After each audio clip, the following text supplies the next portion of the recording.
Good evening, everyone, and welcome to another Volusia County School Board meeting. Glad to see all of you here, and also want to welcome those listening over the internet this evening. Would you please stand and join me for the Pledge of Allegiance? I pledge allegiance to the flag of the United States of America and to the republic for which it stands, one nation under God, indivisible, with liberty and justice for all. At this time, I'd like to introduce the people sitting around me this evening, beginning with, from District 3, Ms. Linda Cuthbert, representing District 3. From District 5, Mr. Ruben Colon. From District 5, next to Mr. Colon, our school board attorney, Mr. Ted Doran. On my far right, over there to your far left, our agency clerk, Ms. Connie Spire.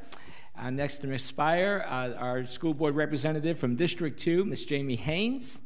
Next to Ms. Haynes, the vice chair of the school board is from District 2, Ms. Ida Wright. And between us is our superintendent, Mr. James T. Russell.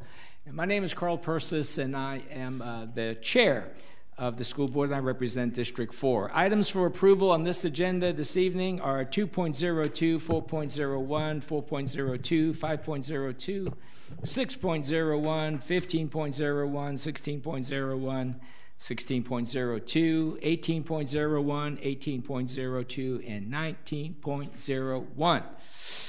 Yes, all right, we have public participation. There will be 2 times today, shortly for items requiring approval on this agenda and for items of general interest pertaining to public education in Volusia County. And then later, there'll be a separate time for public comment on the adoption of School Board Policy 307, which is our student progression plan. Our mission is, our vision statement is to ensure that all students receive a superior 21st century education, and what we normally do is if school board members have any news they would like to share. I realize we've been on spring break here for last week. We just got back in session yesterday. So are there any board members that have any news they would like to share? I'm looking at Ms. Wright. Yes. 2. This morning I had a chance to go to Pace Center for Girls. And great.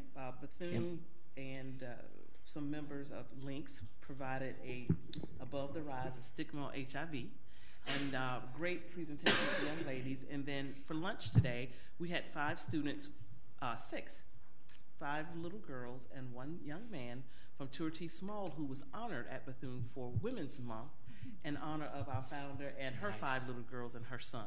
So it was really nice. Luncheon today. Wow. Wow. Thank you for sharing that. Yes, Ms. Cuthbert.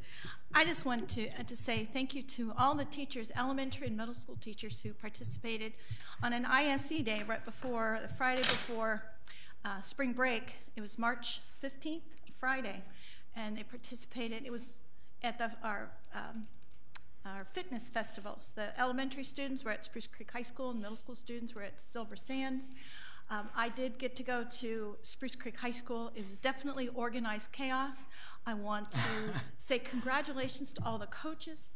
They were patient, they were loving. I loved seeing all the shirts, the school shirts, and they were just absolutely marvelous. Teachers work 24/7. Coaches work 24/7. Administrators, the same way. And it's remarkable that they took time out for their students on an ISE day when they could be in their classrooms doing grades. So thank you very much. It was a fabulous occasion. It really was. It was a beautiful day. Just a beautiful day. Yeah, so thank you. Sounds like it. Any other news? Mr. Colon. So having been involved initially with our school day, I want to thank the almost 24,000 people who responded to our survey. That was, it goes to show that we do care about our children, and we do care what everybody does think. And we definitely take it into account. So I want to thank everybody who took the time to complete the survey, because that goes to show where we are as a community and how committed we are to ensuring that every student receives a 21st century education. Thank you, Mr. Colon. Anybody else? Okay. I would just like to give a shout out to the Ormond Beach Chamber of Commerce, March 14th, that last day of the students before the break. They do a quarterly recognition of teachers of the quarter in the Ormond Beach and North Daytona Beach schools, and I went around with the mayor of Ormond Beach and the chamber president, and we go into the classrooms of the teachers and give them flowers and certificates and little trophies and things, and it just makes for a great day. So congratulations to all those wonderful teachers, and kudos to the chamber and the mayor for participating as well. All right, we are on now to item 2.01. This is any agenda changes, Mr. Superintendent? Yes, there's been a recommendation to move items 17, public comment, and 18, board action items following the superintendent's announcements, item 13. Oh, I got you. Okay, so then after item 13.01, we'll go to item 17.01 and then 18.01 and yes, so sir. forth, and then come back and Yes, do sir. whatever we didn't do before. All righty, thank you for that. Is anyone objecting to those agenda changes as proposed? So I don't see any, so we will go ahead and make that our new agenda order for this evening. Seeing that, do I have approval of the agenda?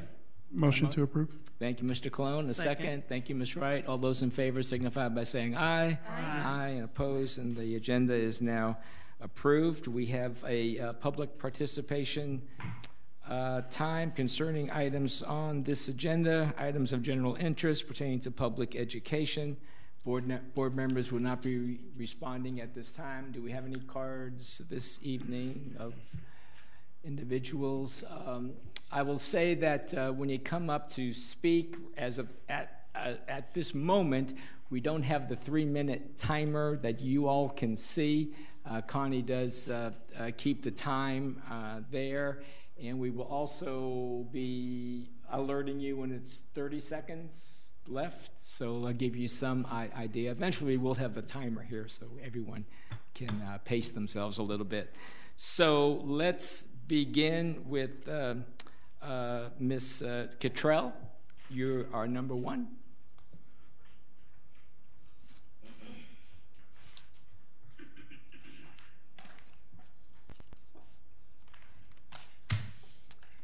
Good evening. You who are important know who my school board member is. I'm here to talk about safety. Do you know where my daughter was for the past 7 weeks? Anybody? Shake your head. No, my daughter was in protective custody. Why? Because Deltona High School allowed known, documented gang members to communicate with my ESE child at Deltona High School and arranged for her to be picked up at 1 o'clock in the morning to be gang raped and left for dead. That's where my daughter's been for the past 6 weeks. And you want to silence me. I was angry when I went to the school to re-enroll my daughter yesterday because I legally have to have her enrolled in school. I was angry when they stopped me from stepping foot on campus. I had a right to be angry. And I'm angry today because you have attempted to silence me several times.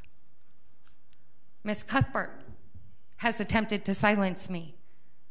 And as you know, my voice is not silenced. You have documented known gang members on the West Volusia High School campuses that are mingling with our special needs students. And you trespass a parent, illegally, by the way. And for our attorney, I did bring the statute. The current statute is 810-097. Yeah, it's illegal. So your trespass is null and void, by the way.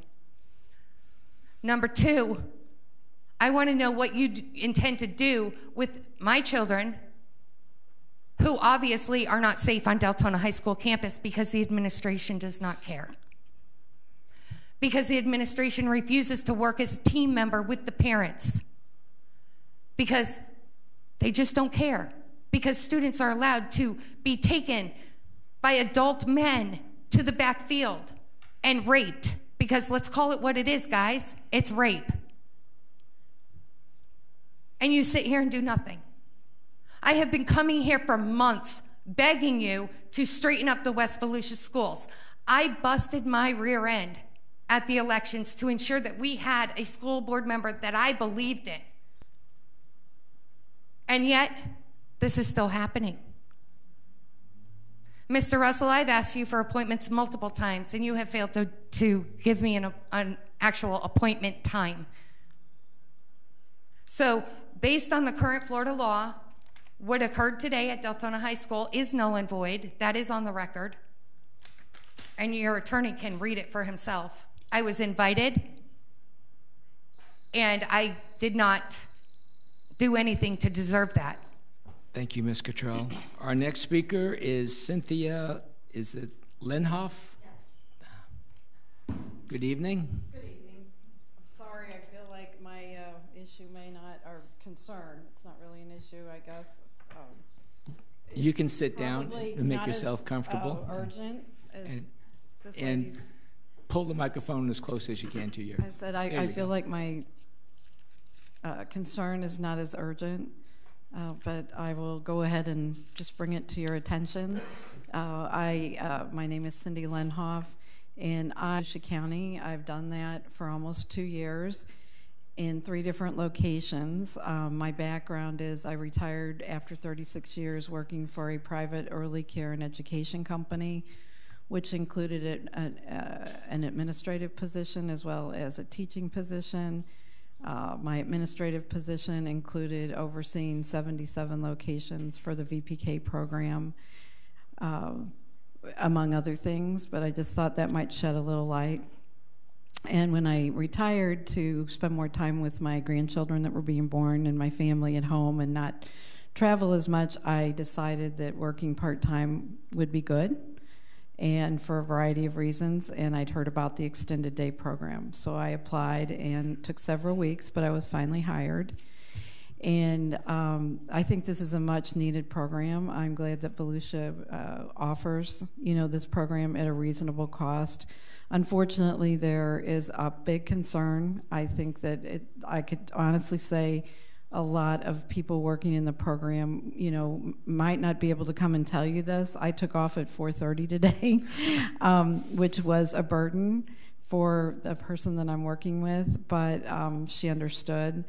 And you may or may not. I know you have a lot of things to be responsible for, but the issue is staffing these locations is a nightmare. I was even a facilitator for about 15 months. And during that time frame, I was only able to hire 2 people. I operated my program for 87 children with 2 group leaders and myself and a sub.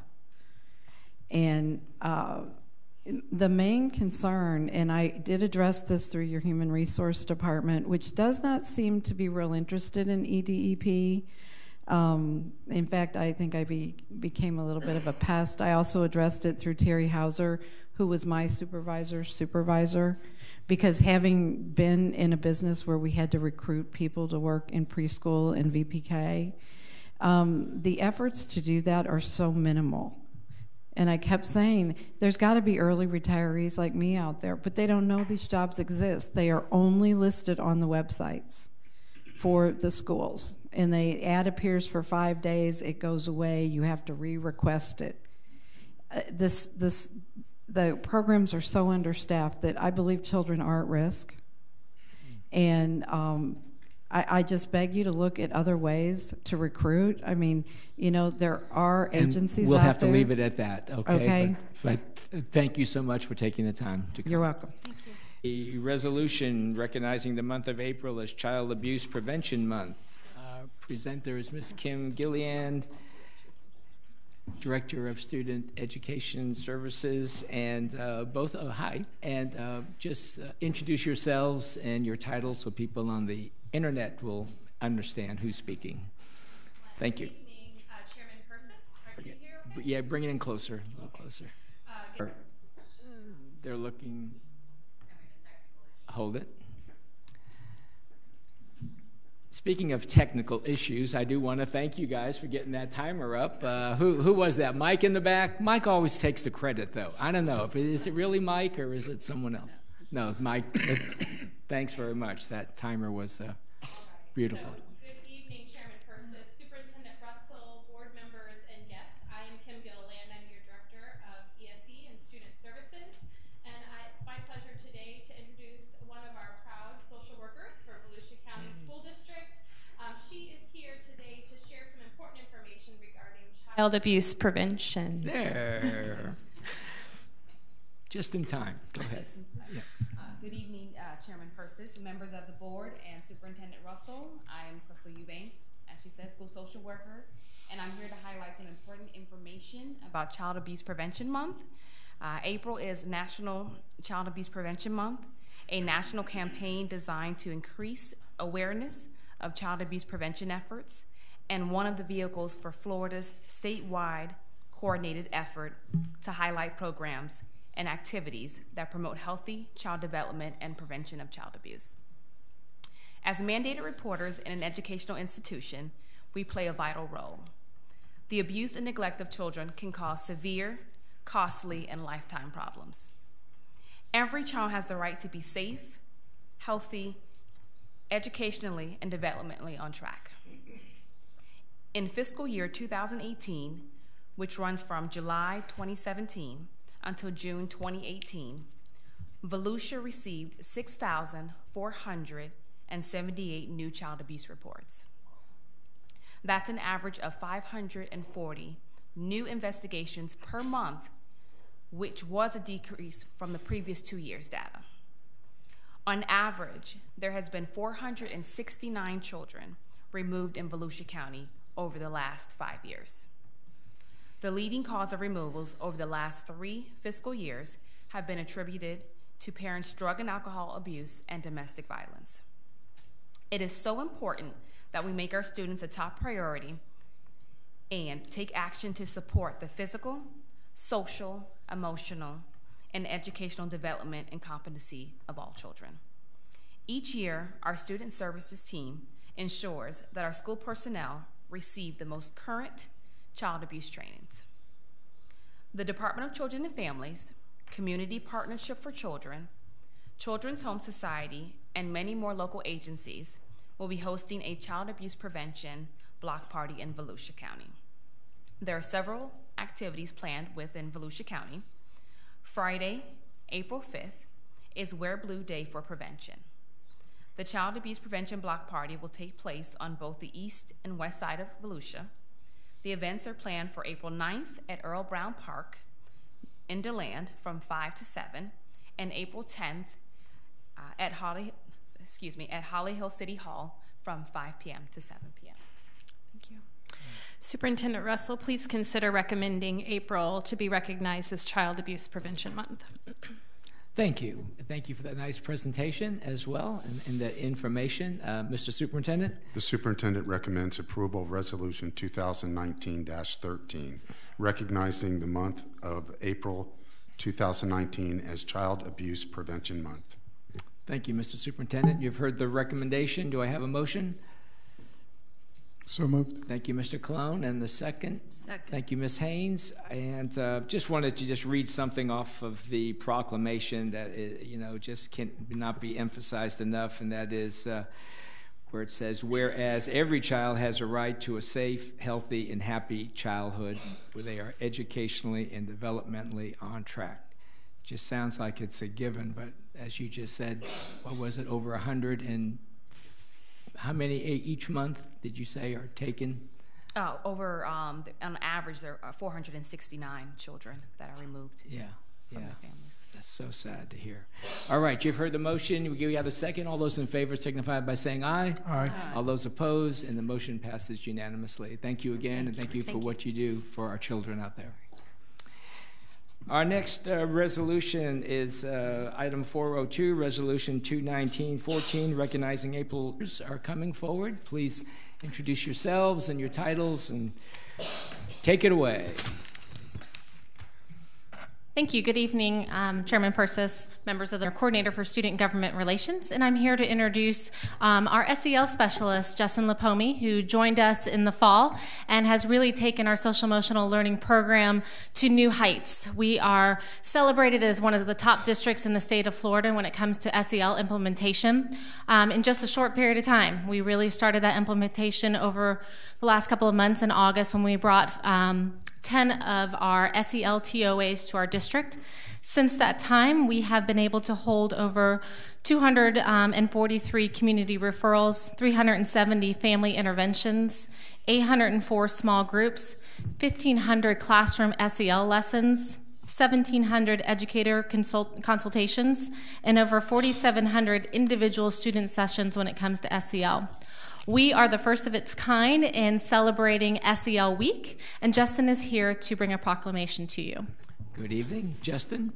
Good evening, Chairman Persis, members of the board, and Superintendent Russell. My name is Justin Lapomi, and I am the Social Emotional Learning Specialist for Volusia County Schools. As Dr. Hall mentioned, Volusia County Schools is committed to social and emotional learning, which is the process through which children and adults acquire and effectively apply the knowledge, attitudes, and skills necessary to understand and manage emotions, set and achieve positive goals, feel and show empathy for others, establish and maintain positive relationships, and maintain responsible decisions. Celebration Week with an SEL will be an opportunity for Volusia County Schools to emphasize and showcase the importance of social and emotional learning, which are essential skills for school, careers, and life. This resolution is the first of its kind, and Dr. Hall and I are very excited that Volusia County Schools continues to be a pioneer in the field of social and emotional learning. Superintendent Russell, please consider recommending April 8th through 12th as Celebration Week. Thank you, Justin. Mr. Superintendent. The superintendent recommends approval of Resolution 2019-14, recognizing the week of April 8th through the 12th, 2019, as Celebration Week. Thank you. You've heard the recommendation. Do I have a motion? So moved. Thank you, Ms. Wright. And a second? Second. By Ms. Cuthbert. Thank you. Any further discussion? All those in favor of the motion signify by saying aye. Aye. And those opposed, and the motion carries unanimously. Thank yes. you. Yeah. Thank you very much. Thank you both. Well done. And now we are at item 5.01, removal of any board members wish to pull one off to be discussed separately. I do not see any. So do I have a motion to approve the consent agenda as printed? So moved. Thank you, Ms. Wright. And the second by Ms. Cuthbert. Any discussion? All those in favor? Yes, Ms. Cuthbert. I do. Yes. I want to bring up, we have two items on the consent agenda. One is 10.03. It's our master plan for George Marks Elementary. It's a $20 million project paid by our half-cent sales tax. I know as part of the selection committee that I represent school board we've been working on this with our planning director and her committee for a very long time. This is our third school that we are building with our half-cent sales tax. So I think it needs to be celebrated also that we are now planning to build our third school. And also 10.09 on the consent agenda, it too is a half-cent sales tax renovation of the track at Seabreeze High School. And that's, I think, a little over $225,000.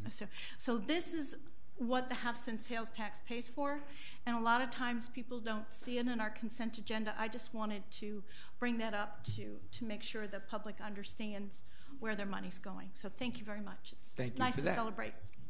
Okay, we have a motion, we have a second, and all those in favor signify by saying aye. Aye. And those opposed, and the motion carries unanimously. Board member comments on adopted. Well, I think we just had a comment on the adopted, so we'll move forward then. Item 6.01, discussion approval. We've passed that if needed, so we don't need that. Now we're at superintendent's announcements. Thank you, Mr. Chair. School board workshop will be this Thursday, March 28th, 2019. At 2 p.m. In this boardroom at the DeLand Administrative Complex. That will be followed by a school board meeting Thursday, March 28th, 2019 at 5:30 p.m. in this boardroom at the DeLand Administrative Complex. The Elementary Science Expo is Friday, April 5th, 2019, begins at 8 a.m. at the Volusia County Fairgrounds. The special school board meeting will be Tuesday, April 9th, 2019, at 8:30 a.m. In this boardroom at the DeLand Administrative Complex. The next regular school board meeting will be Tuesday, April 9th, 2019 at 3:30 p.m. in this boardroom at the DeLand Administrative Complex. What I would like to do at this time, if you don't mind, Mr. Chair, we're not sure how long those charter hearings will take. I would like to recommend that we move the 3:30 start time for the next regular school board meeting to 5:30. 5:30. Okay. Is that going to cause a problem for any board members? So seeing no objection to that, Ms. Wright, are you looking at your calendar? I see that. I see that brow go down there a little bit. No, we're saying because normally we start at 10 o'clock that day, and we're just going to start from 3:30 to 5:30. Yeah, if we could we scroll that up a little bit? Yeah, let's look at the April, what was it, April the 9th? A little more. So we're starting at 8. Keep going. So we start at 8:30. There we go. So we start at 8:30,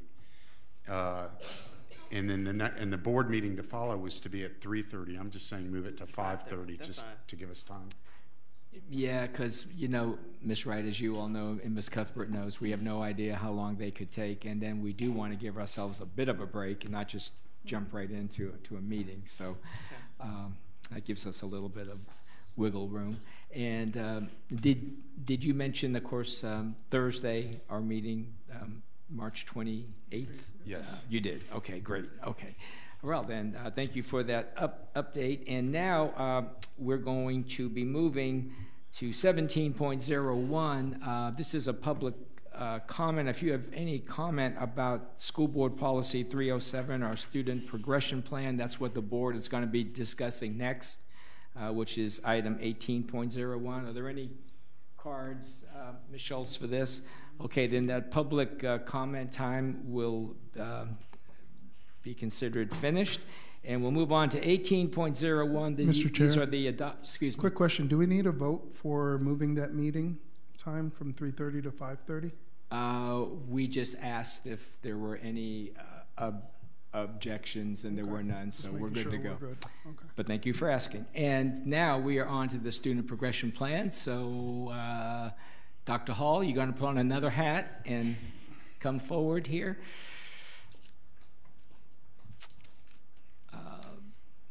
Thank you. And this is once again School Board Policy 307. Thank you. Good evening, Mr. Chairman, members of the board. Ms. Russell, I'm back. I'm Amy Hall, your coordinator of student government relations. In January, we brought to you the student programs, how students transition from grade level to grade level. It includes information about graduation requirements. Some of the information in that document is not only school board policy, but dictated in legislation as well. So we brought those changes to you, and I think we have advertised that, and so now it's ready for a vote, unless you have any questions. Yes, okay. So, as board members, do you have any questions for Dr. Hall? Ms. Cuthbert, I see you. On page 2, it has school board members. I'm listed as chairman. Do you mean immediate past? We will make that change. Okay, great. Yes. Thanks. Good catch. Good catch. Good catch, I tell you. Are there any other questions? Yes, Mr. Remind me, Colon. was there anything other than any other changes that we made other than the ones that are legislatively required? No other additional changes beyond what we went ahead and gave you in the summary of changes. Yes. No other changes. Okay. This document will be coming back again for next school year, which will sometime this summer once we have the legislative changes from this session. Great. And guess what? There probably will be some. Yeah. There'll be a lot of changes, I foresee. There will be, yeah.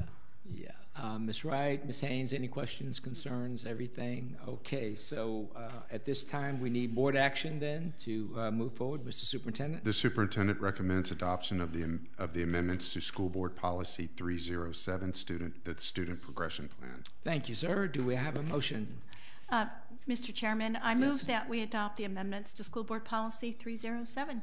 Thank you so much. And a second? Second. Ms. Wright, thank you. Any further discussion? Seeing none, all those in favor signify by saying aye. Aye. And those opposed, and the motion carries unanimously. Thank you very much. All right, it is now time for 18.02, adoption of, go ahead. You got the floor. Seconds. You got the floor. What I would say, thank you, Mr. Chairman, is you all remember that we had the hearing regarding the Marina Scott versus Volusia County School Board issues. there were two issues. One was whether we were going to accept the petitioner's request for the board to recognize Mr. Jamison Jessup as a qualified representative, and the majority vote of the board was to deny that request. The second issue was whether Maria Scott was to receive or favorably be approved for a petition for a formal administrative hearing, and the board voted to deny that as well. This order is brought back to you with the findings prepared based on the record, and it is subject to modification by you or acceptance as it is written. If you feel that these findings in any way do not reflect what the basis for the votes were, then we can modify the findings and bring them back. But otherwise, these are the findings that I felt reflected the board's decision. Thank you, Mr. Doran. So you've heard the report from Mr. Doran and what your options are. Anybody have a question for Mr. Doran about the final hearing or the report as you have it in front of you as printed?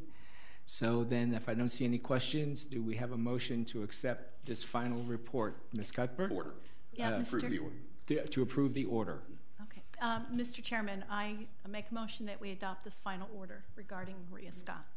Thank you. And we were having a recommendation too, so go ahead. The superintendent recommends approval of the adoption of the final order regarding Maria Scott. And yes, and Ms. Cuthbert, how do you feel about it now? Well, right now, since I'm second banana, I move that we accept the adoption of this final order of Maria Scott. Thank you so much. And do I have a second on that? Second. Ms. Wright, thank you so much. Any further discussion? Seeing none, all those in favor signify by saying aye. Aye. And all opposed, aye. And the motion carries unanimously. And now we are going backwards to 14.01, Superintendent's presentations. Thank you. At this time, Mr. Chair, we would like to do a presentation on the elementary instructional materials. Mrs. Rachel Hazel will provide that information. Good evening. Good evening.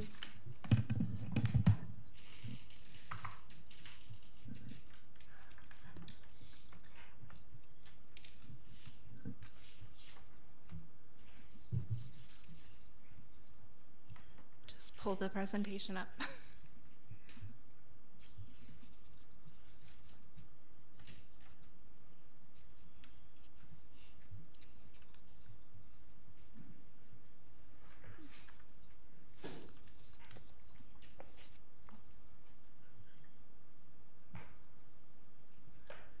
Good evening, Chairman Persis and school board members and Mr. Russell.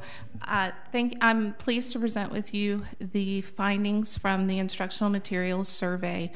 If you recall, we had a presentation where we made a recommendation. And if I could just interrupt you and yes. say your name and your title. Oh, I'm sorry. Yes, Rachel Hazel, Interim Chief Academic Officer. At our last presentation, where you approved the purchase of math materials for elementary, we also made a recommendation at that time to look at possibly purchasing materials for ELA, our reading and language arts programs at that time. And this slide is just a reminder of that plan. You asked us to go back to the teachers and survey them to see, recognizing that it is a heavy lift to adopt 2 sets of materials in 1 year. So we developed a survey. We sent it out to our teachers to say, is that something that you would be interested in, recognizing the heavy lift that it is? So here was our responses. We got 1,140 responses, which is a nice representative sample of our teachers. You can see how they voted. It was a pretty even. There's a little dip in 4th grade, and obviously special area, as that would not affect them as much as it would our classroom teachers. For the other category, that would include our ESE teachers, our reading intervention teachers, ESOL teachers. It's a much larger group. Here were our results. 86%, or 969 teachers, said that they would like for us to purchase both ELA and math materials for next year. 14%, or 162, said math only. This chart depicts the breakdown by grade level, how they voted. It's pretty consistent across the board, and I don't think that you could say that any one group was not in favor of it. Probably our most hesitant at 80%, and I don't think you could call that hesitant, was third grade at 80%, and administrators at 76%. But even at that, I don't know that that could be called hesitant. So that was the results of our survey. Yay, great. Well, I commend the board for just putting the brakes on and just to make sure that this is what the teachers wanted, and they didn't think that it was what we wanted without considering what they wanted. But I think they have clearly spoken here. Do we have any questions for Rachel? Mr. Colon, you look like you're ready to ask a question, or maybe you're ready to make a motion, or ready. Okay, Mr. Superintendent, do you have a oh, Ms. Wright, I'm sorry. So with them agreeing, have they discussed their training schedule of how they'll be trained on both textbooks? We're giving them now. We have discussed the training schedule for how we would roll that out. With ELA in particular, we had a math schedule already in place, but with ELA, it would be a very similar process where we would incorporate some of the ELA training with the math, because it's just 2 textbooks at once, and they would be doing Wednesday webinars with our teachers for ELA. Great. Yes, Ms. Cuthbert.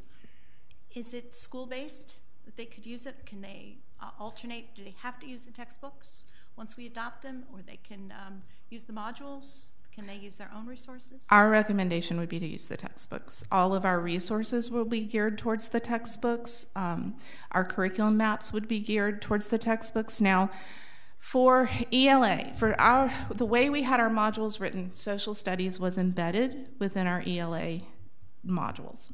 So we would have to pull the social studies content from that in order to keep social study, to continue to instruct social studies. So we would have to pull the social studies content, but we would most likely pull it and deliver that to the teachers in a different format than what they have now. Okay. Will it be feasible? I mean, yes. Okay. Yes. Glad to hear you say we're going to continue to teach social studies. That's I was thinking, why would we not want to teach? Okay, good. All right, Mr. Superintendent.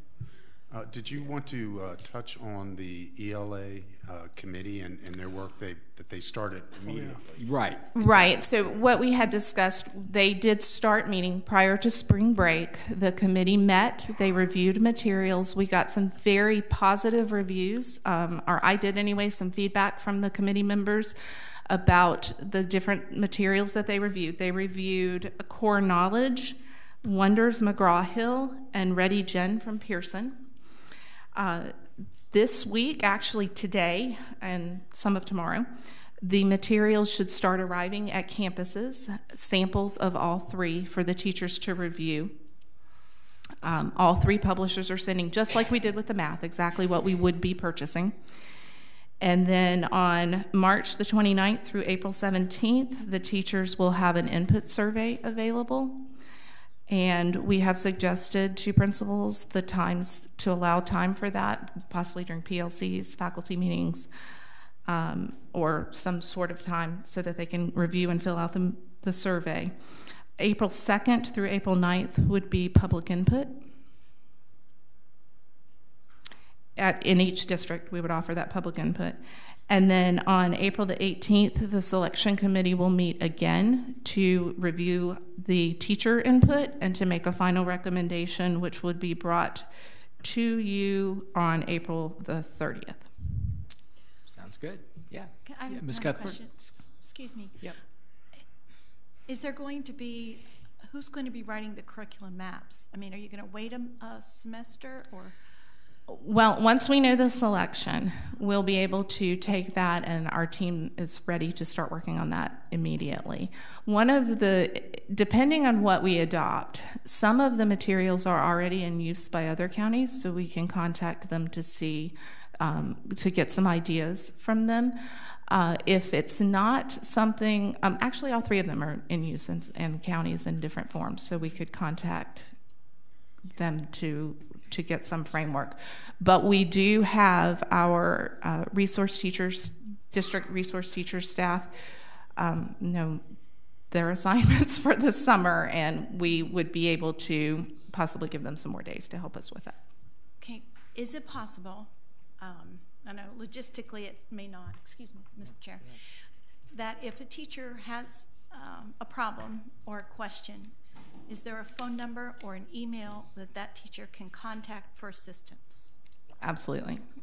Okay, can that yeah, be and we will, known at the beginning of the year so yes, they know we who will to communicate that contact? out, yes. Okay, thank you. In fact, we could even create for our math textbook, we had a special email that was created just for the textbook adoption cycle. We could do that again for any questions. Yeah. Thank you.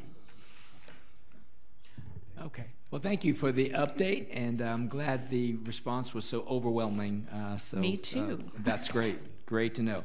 All right, our next item is item 14.02, another district update.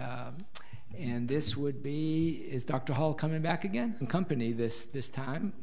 I see Ms. Muller coming forward. So this is a district update regarding money and politics. Two of my favorite things. On the agenda, it's financial and legislative, but we all know what it means. All right, who's going to be going first here, or are you going back and forth? First, we have to find the right.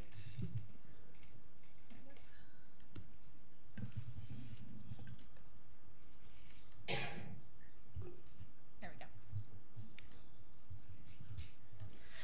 Well, I'll go ahead and get started as she puts that up there. Good evening. I'm Dr. Amy Hall, your coordinator for Student Government Relations. So we're here today to bring you an update on both the a legislative update for the session thus far, as well as a financial update. I'm going to provide you with the legislative update, and Deb is going to provide you with that financial update. We are going to be going over not only some of the bills that are currently moving its way through legislation, but also to review the House and Senate budget, which was released last week. We're going to do a short presentation on the half-cent sales tax, and then our year-to-date budget. This conversation could very much be out of date already. There were committee meetings happening, and they're still going on as we speak.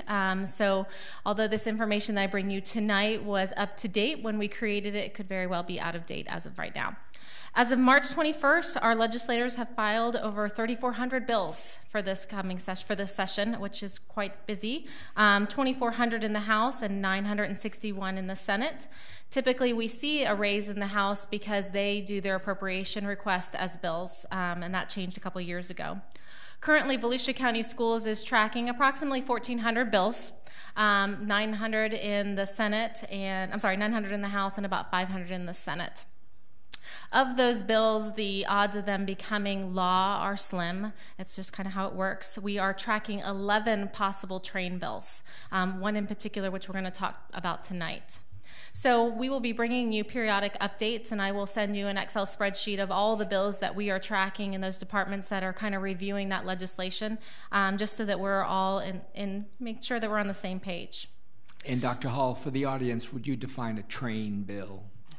Has nothing to do with railroads. It has nothing to do with railroads. So a train bill is a little bit that keeps adding on. So it's a bill that's not about one particular subject. It has a variety of different subjects in there. Sometimes they're pulling from other legislation that's already been proposed, and they're making it into one big bill. There's some good in train bill, and there's some bad in train bills. Sometimes good gets mixed with bad. And that's what you're going to find tonight when we talk a little bit about some of these bills. The one that we're really been tracking is 7070, and that, it seems like every other line there's a good point and then there's not so good, and that's what we see a lot of times with train bills. And isn't that against the law? Isn't that against the Constitution? Each bill is supposed to have one subject. They would probably argue that it is education and that's the subject, but I totally agree with you. It makes it very difficult to really track and monitor. What we did is we selected bills that are already starting to move through the process and are being heard at the committee, throughout the committees. Certainly there are a lot of bills. We're not going to go over all 1,400 of them, but these are the ones that are impacting us and will impact us not only by policy, but by budget as well. So let's talk a little about Safe Schools allocation, House Bill 7093 and Senate Bill 7030. This is in response to the Marjorie Stoneman Douglas Act that was put into legislation last year. And what they did is they convened a committee and they did a kind of an oversight to make sure that districts across the state of Florida are doing what was supposed to be done. It allows an opportunity for FDOE to come, I guess, to fine not only the superintendent but school boards and school personnel if they are not following what the law dictates. So I have to say here in Volusia we've been very prescriptive in how we use the funds that were provided for us. We have been very much ensuring that they're being used for safety concerns as well as mental health, but this allows for that opportunity for FDOE to fine school districts that are not in compliance. It increases communication, and it requires that school districts have to respond and provide detailed information, including mental health information, to our schools that students transfer, not only in the district but outside of the district. And it requires us to screen students within 45 days if the student's being referred for mental health assistance. I will tell you, we are way ahead of the curve on that one. We're screening within 24 hours, if not 2 hours. So we're very fast. As our students come in from a mental health receiving facility, they are required to go through a reentry meeting within 2 days. And that's something we put into policy just a couple of weeks back. And it's really been working very well within our schools. So we're ahead of the game. In addition, it does change some funding formulas that will actually result in a negative for us, about $450,000. It's changing the formula. Instead of looking at the unfunded FTE, it's going to be looking at the crime index as 1/3. And Deb's going to talk a little bit later about what that's going to look like and how that impacts our district. Senate Bill 802 and House Bill 675 is the public school transportation bill. What this particular bill does is two things. It changes our parameters of where we need to provide busing for our students. Right now, our standard is 2 miles from their school, and now that's going to, if that bill passes, it'll change to 1.5 miles. I spoke with Mr. Aiken and Mr. Moyer, and we did a little bit of an analysis of how this will impact our district. This will increase the number of students eligible to participate in a bus by 600 students, which would require us, if all 600 participated, 7 additional buses and 7 additional drivers. Of course, we would receive that transportation FTE, but we're looking at a negative of about $22,000 if this was to take place, and if all of those students were to participate in that. That's not talking about the cost for the bus and the drivers. In addition, it does do some changes in what is considered a hazardous walking environment, so we will have to take further analysis of that. House Bill 7070, this is the train bill that I was alluding to. There's a couple of things that are in here that I'm going to touch on, just a couple of interesting points. The first being this creates a family empowerment scholarship, and we would be required to notify any student that is on free and reduced lunch the opportunity to apply for this scholarship. This would allow students to attend a private school and be able to use public funds to do so. So we would be required by April 1st of every year to send out information to those students and give them access to that scholarship, and they would go ahead and apply as long as the funding is there. They would be granted that opportunity. It also does modify the Best and Brightest, which has been something that we've been advocating with our local delegation. As you know, the Best and Brightest scholarship program really it benefits our teachers in that it gives them a bonus, and so financially, but there are a lot of odd requirements that go along with it. Our teachers have to show that their SAT and ACT score and be in the, I believe it's the 80th percentile for that. And so for some of our teachers, it's been 20 or 30 years since they took an SAT or ACT, so that seems a little bit odd. So this particular legislation would remove the ACT, SAT scores, and it would add 3 types of awards: a recruitment award, a retention, and a recognition. Part of the concern with this legislation is it gives a lot of flexibility to the district, almost too much flexibility. And I like flexibility, but for this particular one, for instance, with the recognition, it allows for the principal to choose one person within the school that they feel deserves that award, which could cause some controversy, because I'm sure we have more than one teacher that could benefit from that and probably deserves that. So there's some concerns there as well. And for our principals, it will require them, in order to qualify for that scholarship, to be at that school for a minimum of going into their 4th year. So as we have principals and we make decisions to move principals for various reasons, sometimes for the benefit of the school or the students, if this is their 3rd year, that they may be out that scholarship opportunity.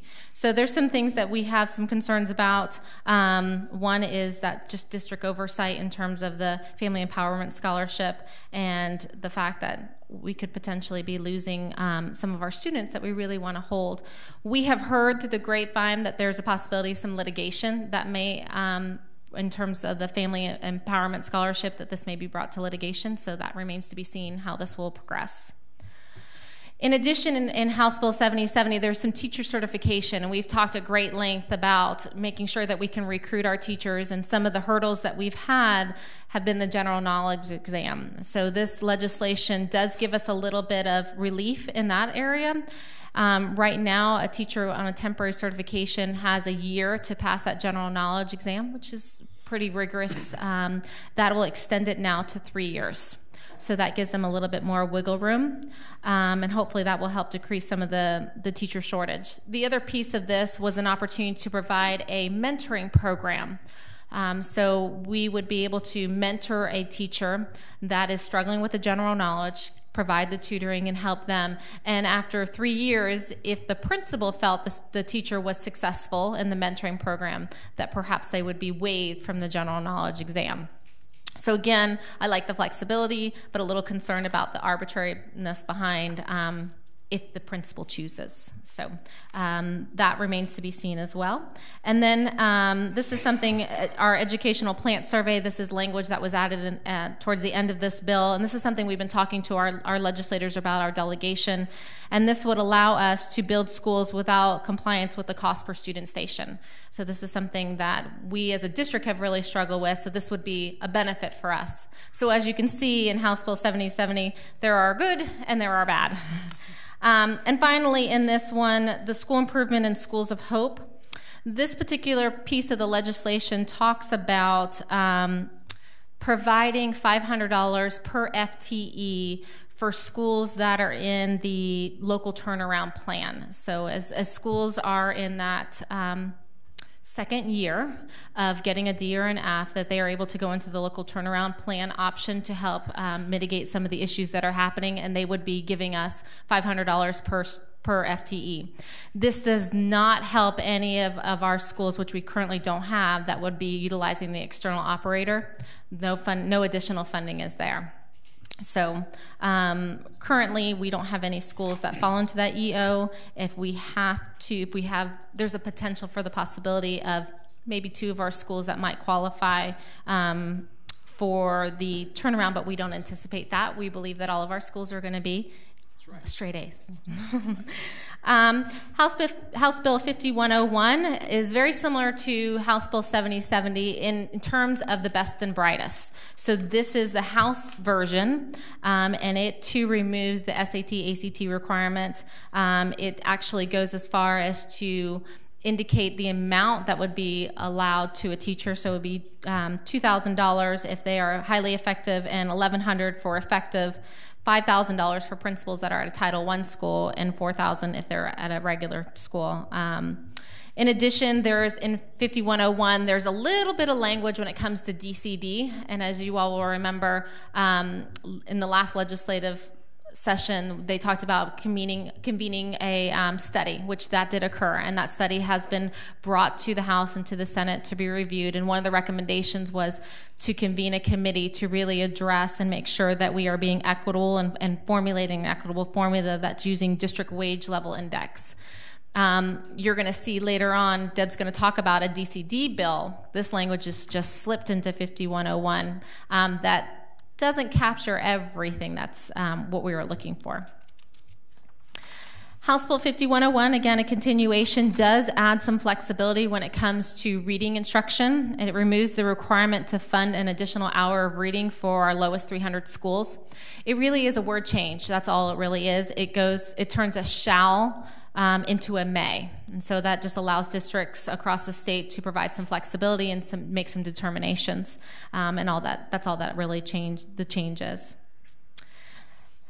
Senate Bill 770 and House Bill 661. This is being championed by one of our delegation members, Travis Hudson. Senator Hudson is really trying to push an alternative graduation pathway. I was personally hoping for a little bit more tweaks to this pathway, but I am pleased with seeing us go in this direction. It does promote career education readiness opportunities and really looking at our CTE programs and industry certification. It restores the middle school careers course and the 4-year plan that was taken away in a previous legislative session, which again is something that we have continued here in Volusia because we see the value behind that. It allows for us to use computer science as a substitution course. So we would be able to substitute that course where needed. If the student was short a math credit or a science credit, we can use computer science, and that's been a big push within FDOE. It allows for industry certification to count for a math and up to 2 sciences. So again, more course substitution. And basically what it is doing, it is creating an alternative pathway. So we have our 24 credit diploma option, we have our 18 credit. This is going to be another 18 credit option. The caveat behind it is it's really pushing industry certification and workforce skills. You'll note here that a credit and a half, so 1.5 credits, have to be work-based learning. There's a lot of legislation being pushed to help school districts and community businesses to partner together for internships and externships and apprenticeships. This would go very nicely with that as well. May I? Yes, Ms. Cuthbert has a question. Mr. Chairman. Yeah. I'm sorry to interrupt, but it's based on what you just said. And you and I have been in a conference together, and we were talking about the FSA. Are they doing anything as alternative? So thank you very much for bringing that up, because we did attend a meeting in Orlando, and I attended another one in Tallahassee about 6 weeks ago, and I really thought we were going in that direction. And what Mrs. Cuthbert is indicating is there was a discussion about taking away the requirement for, in this particular diploma track, the FSA requirement in algebra and in ELA, and allowing a student who receives an industry certification to use that in lieu of. And part of the premise behind it was, not every one of our students is going to a college. They're going to go into the workforce, and perhaps they don't need this. I sat in a meeting with Senator Hudson back at the beginning of January, and I still thought we were going in that direction. And when I asked him about this, we had a conference call about a week and a half ago, he said that many of his counterparts were very reluctant to ease off accountability and felt that we still need to make sure our students are accountable and would have to pass the FSA. So there is not a bill out there that I'm aware of right now that would alleviate that concern that we have. On average, we're graduating about 220 students that have a certificate of completion because they have not passed that FSA. I will tell you, because it's a nice segue, there are 2 bills that I am very excited about that will help a little bit, and that's Senate Bill 1590 and House Bill 1213. And this is native languages assessment. So it's going to allow an opportunity for school districts to request from the Florida Department of Education any FSA or EOC in the student's native language. So no longer are we penalizing our students with that English as a second language, that they're being tested not only do you understand comprehension, fluency, but do you understand the English language? I feel like I'm a fluent reader, but if you give me a test in Spanish, I'm not going to do very well. And I know Spanish, but not enough to do that. So this will be a good benefit for us if both of those pieces of legislation move forward. Thank you. Thanks for asking the question. Good question. Yeah. Senate Bill 182 is the medical use of marijuana. That is the first bill that has passed for the session. It has passed both the House and the Senate and has been signed into law as of March 18th. This has brought a lot of angst to school districts and I think other people. And so there has been a bill that's been filed by Senator Montford. It's Senate Bill 384. And this particular bill specifically speaks to the use of medical use of marijuana within school districts. Sadly, at this point, I have not seen a House companion for that. That could change, and perhaps it could be embedded in some other piece of legislation. That remains to be seen. But we'll be looking forward to seeing some more definitive information when it comes to the use of medical marijuana within school districts. Everything that I saw in Senator Montford's legislation, nothing indicates that there will be an exception for smokable marijuana on school campuses. I don't see any of that. Senate Bill 190, there are two pieces of it. I'm going to cover the first piece, and that is Bright Futures. That is a scholarship opportunity for our students that graduate with a certain GPA, course requirements, and SAT, ACT scores. It does remove language that students must enroll within a college within 2 years. It extends that to 5 years. So if students decide to enter into the military or do some type of Peace Corps or a religious movement of some sort, they're able to go back and utilize their Bright Futures, which is a positive. One of the changes that I'm kind of on the fence on is a modification, the assessment formula for eligibility. Right now, our students, it's a pretty rigorous program to earn, a scholarship to earn. This would change that formula where a student would have to, each year, the Department of Education would release cut scores, and it would say that the 89th percentile, whatever the 89th percentile is for SAT and ACT, would be the cut score. That could change every single year depending on the previous year. That could help our students, and that could hurt our students depending on the previous population that took the test. So we do have some concerns when it comes to tracking that, because every time we have a change, it requires us to make sure that we're aware, and if it's changing every single year, it's a moving target for our families and our students and for our school counselors. Deb is going to talk a little bit more about the financial implications when it comes to our legislative update, so I'm going to turn it over to Ms. Muller. Thank you, Dr. Hall. Well done. Do you have a question for Dr. Hall? Yeah, I do. Yes. I do. So House Mr. Bill Colon. 7030 has a mechanism in there for arming teachers. And my question is, as a district, and I guess this is a question for Superintendent Russell, so should this pass, is that something that is mandatory for us as a district to implement? Is it an option? Is it something that a teacher can ask? Are we planning on how we would facilitate the training of a teacher who did opt to volunteer as part of being a part of our, because that is going through the House and the Senate right now. My understanding of that legislation, it gives school districts the opportunity to make that a part of the policy, but it would be still at the school district's discretion. So that would be something that would be brought back to you for you to make a decision as a committee. Thank you. Something to start. And then the other thing is, when they talked about the general knowledge exam, I think that my guess is we will have the opportunity and move that window over to the 3-year mark. That seems to be very favorable right now on both sides, House and Senate. However, human nature tells us that we're going to wait till year 3. And so all we've really done is bought ourselves time. So I'd like to see what we're doing more comprehensive to help our teachers pass this exam. You've gotten the extra time, but there are some accountabilities that come with that. And then you also mentioned district alternative in lieu of passing the exam. What does that look like? So from what I could understand in legislation, it creates a mentorship program. Are you talking about the general knowledge? Correct, so it yes. creates a mentorship program where I would mentor you, and we would kind of go through the math skills or whatever you might be struggling on as a teacher. And after 3 years, if I feel like you've made a good steady progression, then I could make a determination and talk with my principal, and my principal would make that determination that you're good to go. It's very vague. And so it's too vague, and that's the part of it that I don't care for. I really think we're going to need more direction from DOE, and I would suspect that they're going to try to make sure to wrangle that in a little bit. So what I'm hearing you say is the principal could then tell DOE this person's good to go. They've been going for 3 years, Yes, sir. and they're golden. So I think we definitely need to. I mean, we're only a few months away, but that seems like something comprehensive that we may be able to take advantage of.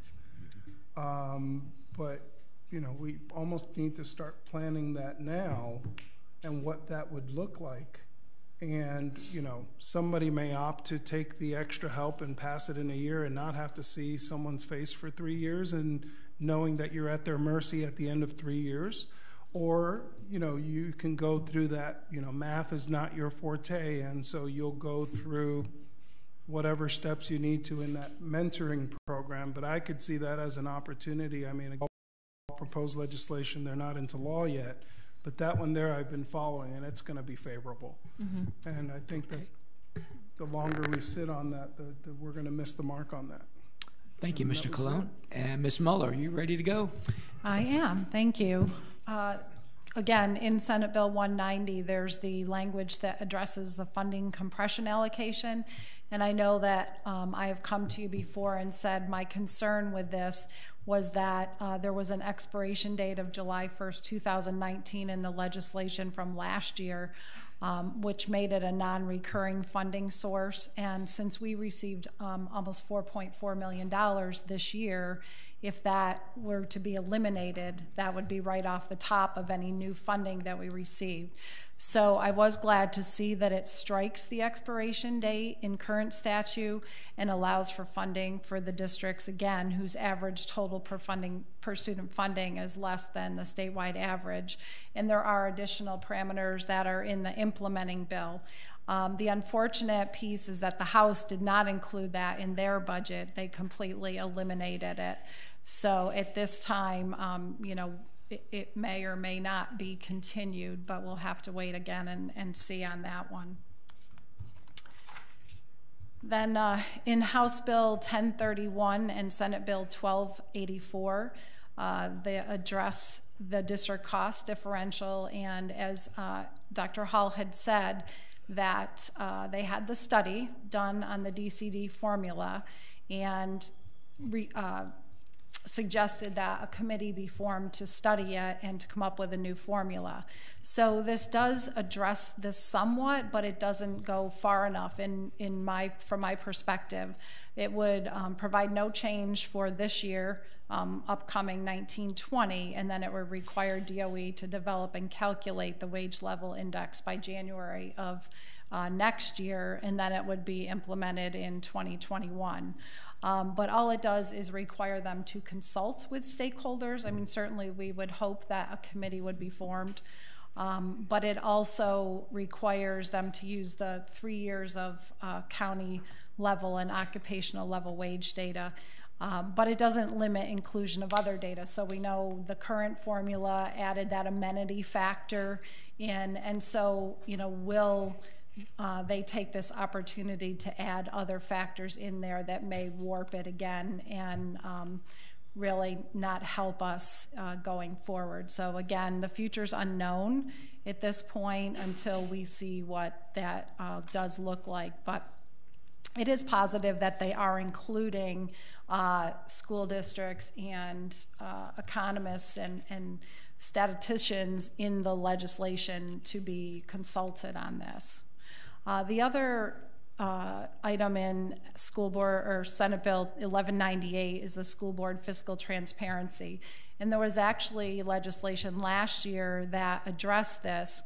And the concern with districts around the state is that it required this development of a financial transparency tool where before our budget were to be have the final hearing in September, we would have to post academic achievement information along with the financial information, all of the cost that we would include in our schools, and it would include graphical information for every single school in the district and for the district in total. So it was estimated that it could cost districts $6 million to just implement this bill. And so I know that it's something behind the scenes that has been worked on for the entire year. So they finally did in this bill recognize that DOE already collects our cost data. We upload that every fall. And so they're charged now in this bill to develop this fiscal transparency use tool for our use. So I'm very happy about that. And since we were in the middle of implementing our ERP, I was hopeful that we would have something that could address this, but obviously we're not at that point either. So happy to hear about this.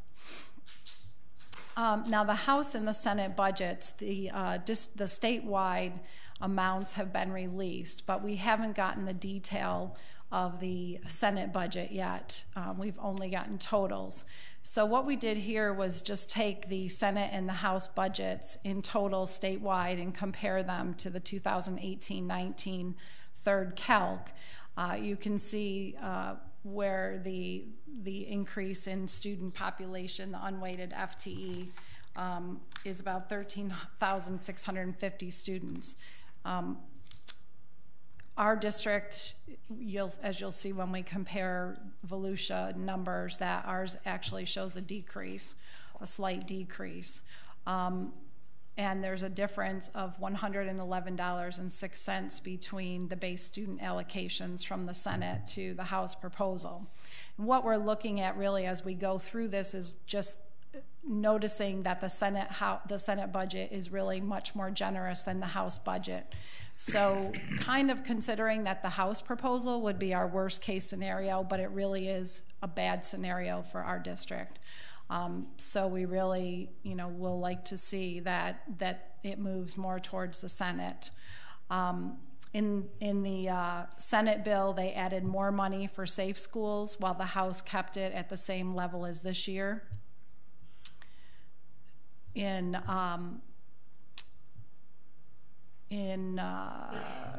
the virtual education contribution, you can see that decrease there. That's mostly due to the funding limits and mechanisms, and then the same with the ESE allocation. The Senate proposal is different, and that can be based on the weights of each program. So, that varies by district as well. One of the things we had seen before is the digital technology amounts in the House or in the governor's budget had decreased, but the Senate and the House proposals both kept that at the same funding as this year. And then again, the Senate added more money for the mental health assistance category, more than $30 million over what the House has in theirs, which is the same as this year.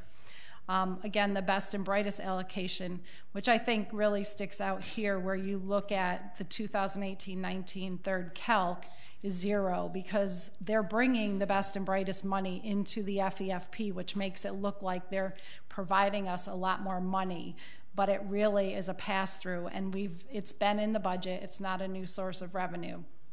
So that's $35 million difference between the Senate and the House, which the Senate's proposal is the current level. But that really is, what comes across as new money when you talk about total per student funding, and it's really not. And there's no flexibility. The other one is this turnaround supplemental services, which Dr. Hall talked about, that the Senate has in their proposal, which would drive money only to schools that are under the turnaround option. And then the funding compression allocation, which is just slightly less than this year in the Senate proposal, and then not included at all in the House proposal. So looking at the totals here, you can see what the state and local dollar breakdown is, and then the total dollars per unweighted FTE would go up to $7,779 under the Senate proposal, and then $7,600 under the House proposal. But if you look at the bottom in the red, the VCS total dollars per unweighted FTE, you can see that the Senate and the House proposal totals are significant for VCS, $218.54 per student less under that proposal. And as well as we still fall under the statewide average again. So that's where that funding compression allocation would really help us at this point. Now, comparing Volusia County schools with the House budget and the third calc, you can see where I mentioned that unweighted FTE would decrease by 48.78 FTE. So we're projecting our actual enrollment to increase slightly, but this is counting the actual FTE for each student that they're attending our schools. The base student allocation under the House would go up $38.34, and you can see that our DCD increased just slightly, and that's a 3-year average. Here, our base funding would generate just over $3.8 million, which is really important to note, because when you get down to that funding compression allocation, if that's eliminated under the budget, then that wipes out any base funding that we may receive. And you can see here, 5.6 million would be our allocation for best and brightest, and then there's that elimination of the funding compression. So our total FEFP would be just over $5 million.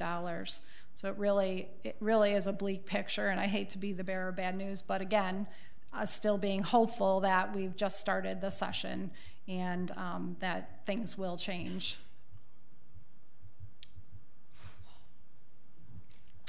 And you can see here the total base budgeted funding per student from over on the right, the third calc, to the House budget of $7,316.56 would be an increase of $115 per student. So again, it's shifting money to the state to support, but some of that really is just attributed to best and brightest. And I just wanted to quickly point out this is regarding the Safe Schools allocation, where what they're doing is currently it's funded 2/3 based on our crime index, and then 1/3 based on your unweighted FTE. So they're shifting money 2/3 to unweighted FTE and crime index 1/3. So just flipping those percentages, and on the unweighted FTE, we end up being the 14th largest district, whereas in the crime index, we were at 9. So that's where we would lose about $450,000 based on that flip in the formula. And a little bit of good news in the half-cent sales tax update. I just wanted to quickly show you that. Our first quarter revenue for 2018-19 as compared to 17-18 is up by 9.27%, and the second quarter is up by 2.38%. So between that period from 17-18 to this year, the same time frame, we've had $1.2 million additional over 17-18. So hopefully that will continue through the end of July or the end of June, and we will be, and that's over our budgeted amount. So. Thank you very much. Questions for Ms. Muller, Ms. Cuthbert? I have one question. I think it was on page 7. Thank you. Page 7.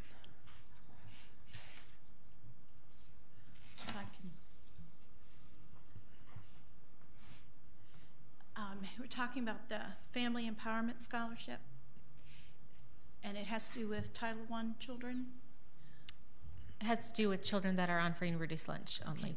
We are a large percentage. That's 60-some%, correct? 65, 66% free and reduced lunch. So we would have to put the cost of sending all that information. We would have to send notifications to all families that are on free and reduced lunch every single year, allowing them an opportunity to find out information about the Family Empowerment Scholarship and then give them the information of how to apply. Students would then apply based on funding, whether they would be selected, and they can go to the schools that have openings at a private school. It would reallocate 95% of the FTE. So they're much like the administration of charter schools, where we keep a portion of their FTE. We would keep 5% of the FTE for the administrative portion. Okay, I was just thinking how much, all the mandates and how much it costs us to send people away, and how much we're being penalized. Well, and what this does is it diverts money, taxpayer money, to these scholarships, and that's why Dr. Hall mentioned that there's the feeling that it may be challenged legally because it's diverting money to private schools. Yeah, and aren't we still part of the 70-69? So with the Hope scholarships as well, it does the same thing, and all of that. There are 5 scholarships that allow in the state of Florida: the Gardner McKay Hope Scholarship, this family empowerment, and then the tax credit, scholarship, all of those allow for opportunities. Have you heard anything about Governor DeSantis' announcement to create certain federally, like 240 districts for charter schools, completely unencumbered by public school districts? I've heard some grumbling. Yes, I have. I don't know where that is. I know that is his vision. He truly is an advocate for charters, and I think he has a vision there. I just haven't seen exactly how he plans to lay that out. Okay, would you keep us abreast? Yes, I will. And I also wanted to let everybody know, if you go on the FSBA, the Florida School Board Association's website, under Spotlight, there's a daily update on all the legislation. That's awesome. So, and the one to really keep an eye on is the 7070. Thank you. Indeed. Yes. Any other questions from any of the board members? Mr. Colon? I have a question, probably more for the superintendent. So when you talked about the crime index and how we were number 14, we were 14th largest, but we were ninth in the crime. Mm-hmm. So if we could just get more information on that, because that's concerning. You know, given if we're having a high level of crime, I'm not sure where it is a crime across Volusia County as a whole, not necessarily within our schools. Right, correct. I believe we've actually decreased as a county recently this last year. So there's been a small decline. That may be something that Sheriff Chit would want to kind of talk a little bit about, but we have decreased. That's positive in that direction. But it is the new funding formula is going to negatively impact us. It just flips those two, the way it's funded. We're going to lose about $450,000. But to your point, I mean, the more crime you have, the more money you receive. So the more crime, right, and you get two-thirds of it. Yeah, I think the thinking is that because the mandate now is that you have one safe school officer per school, that it should attribute more money towards each school rather than how much crime you have. I believe that is why they're flipping that, because there would be schools, you know, that have a larger population of students, and so more school buildings to cover that may not be getting as much money because they have a lower crime index. Gotcha. So then my next question is, what are we doing to prepare for the possibility of receiving less money? Because we know the legislature is aligned to continue these scholarships at least for the next 2 years. What are we doing to prepare ourselves? And I don't need an answer tonight, but I'd like to see what we're doing at looking at our internal processes, purchasing, et cetera, to try to mitigate these potential losses, because you can't continue to operate the same way knowing you're going to potentially lose money tomorrow. So I think that careful planning on our behalf now will prepare us for the eventual losses that we have, because you just can't continue to spend if the money's not planned on being here. Right. Well, and again, that's why we're looking at this daily. We're looking at, you know, what these bills mean to us from a financial perspective.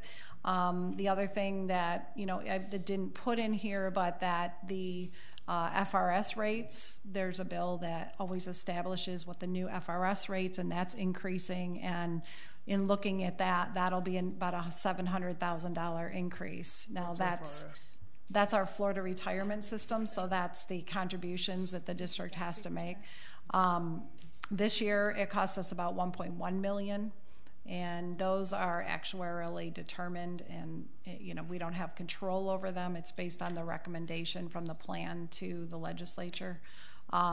So the good news is that they aren't increasing as quickly as they have been in the last couple of years, but right off the top, we know that we have to pay that $700,000 additional on behalf of our employees.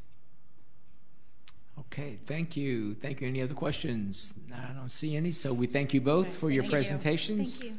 Very well. We appreciate the update, and continue to update us. As you say, things change hourly in Tallahassee. And we are ready to move on to half cent. The half cent. Yes. Half cent. Half cent sales tax construction project update. Ms. Morrissey is approaching. Good evening, Ms. Morrissey. Good evening, Mr. Persis, Chairman Persis, Members of the board, Mr. Russell, this presentation should not be too long. Just wanted to update you on our major construction of projects on your agenda, and I appreciate Mrs. Cuthbert you making a couple comments about several of today's items on the consent agenda. We're entering our bidding season. So I should have had my first slide.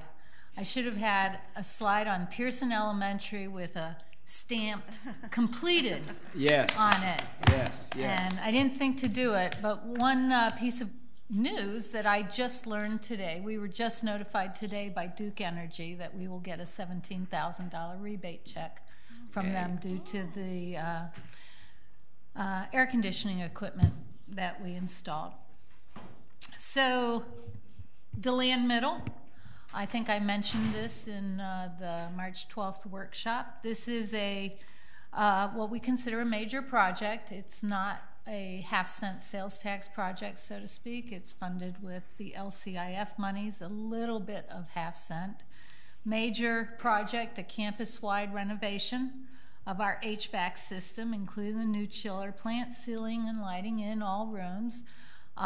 Fortunate or not, we have a great contractor, Wellbro, that's who did Pearson. When the flooding occurred near the holidays of the band room, the music room, thanks to our project manager, Dave McCarty, and the project team associated with Wellbro, we were able to respond very quickly. There is a change order associated with that, and it was on your agenda, but the music room will receive some renovations that were not part of the original project but are being incorporated into the project. And I think that overall that will be a good thing for their music program. I know it's a focus of the schools. Also, as a part of this project, renovation of the culinary lab. Amazing to go into that room and see the original oven from the late 1970s. It is the cleanest thing in the world. I opened it. You could eat out of the oven. It is so clean.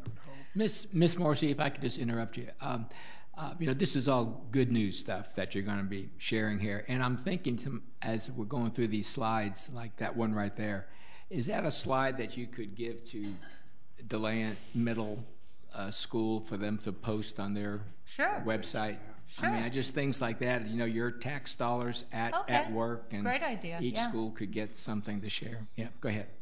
I will definitely share that. And we did get a rebate check here. We had already received that from Duke Energy for slightly over $24,000. This project will be done by the end of this summer. Deltona Middle, we are working hard on that.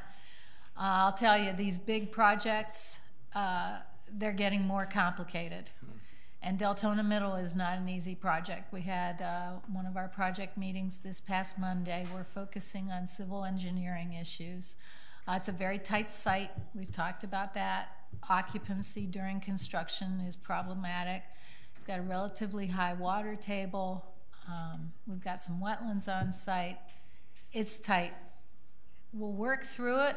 That's what you do with construction, but it was a meeting that, it was that kind of a meeting, yeah.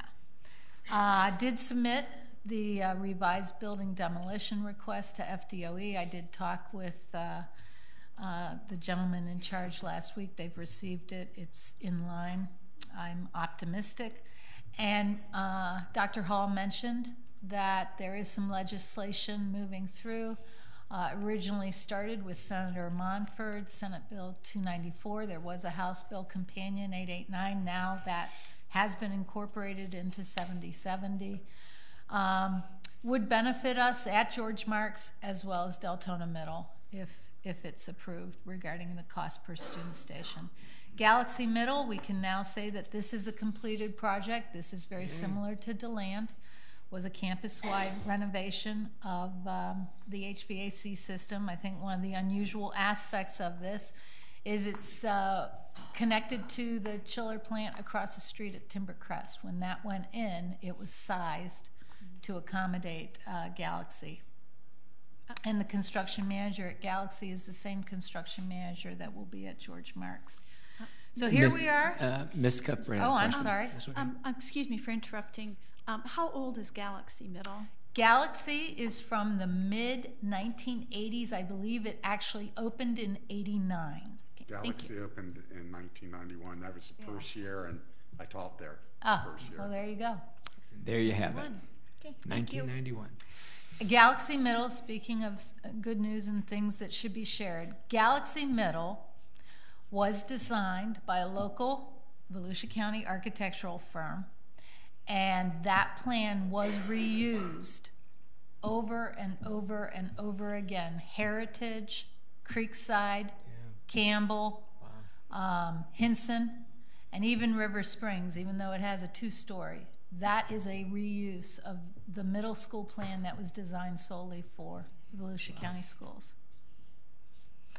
George Marks Elementary, the Phase 3 plans were on your consent agenda today, so we will be moving forward with bidding very soon. Spring break has been a very busy time at George Marks Elementary, if you have gone by, and I would like to give a shout out to our project manager, Tom Nasby. He's been working very hard. You know, a lot of our project managers worked over spring break. It's a good time for us to get some work done when kids are not on campus. If you drive down Garfield, you will see an unbelievable sight.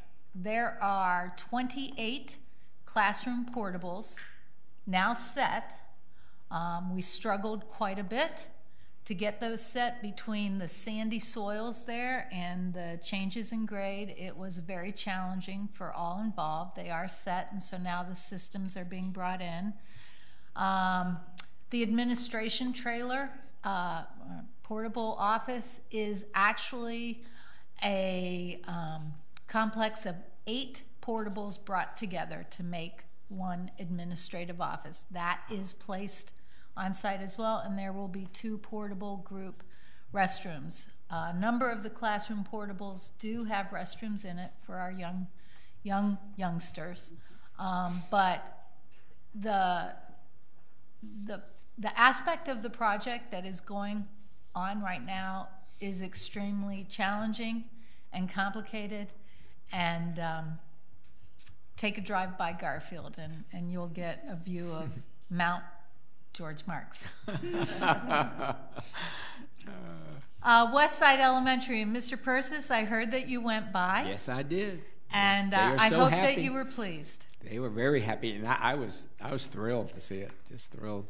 This is an awesome project team. Hall & Ogle is a local architect. That is who did Galaxy and the other middle schools.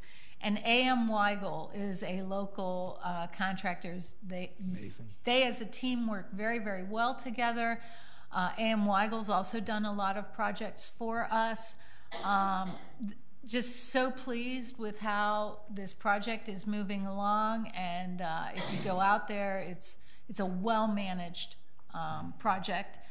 I really feel like they worked hard. This view is, as you will, and this school, by the way, will have a new address this next school year, because the front entrance, the admin building, is now on 5th. So it will have a new address, but this is the entrance to the new classroom building administration area, and I really think they worked so hard to match the brick with the existing building. It really will look like it all belonged. And then the contractor just bid Phase 2. We've not received the final GMP, guaranteed maximum price, but he's working that through, came in close to what was expected. So we'll be moving forward this summer with Phase 2, and I think everybody is pleased, and I'm glad to hear that you went out. Oh, very. This is a combination of funding. This project included some LCIF, some impact fees. The new board members are not aware. We did receive a donated parcel next door that is now the stormwater pond. And there are some half-cent sales tax here. So Chisholm Elementary, I wanted to finish with Chisholm.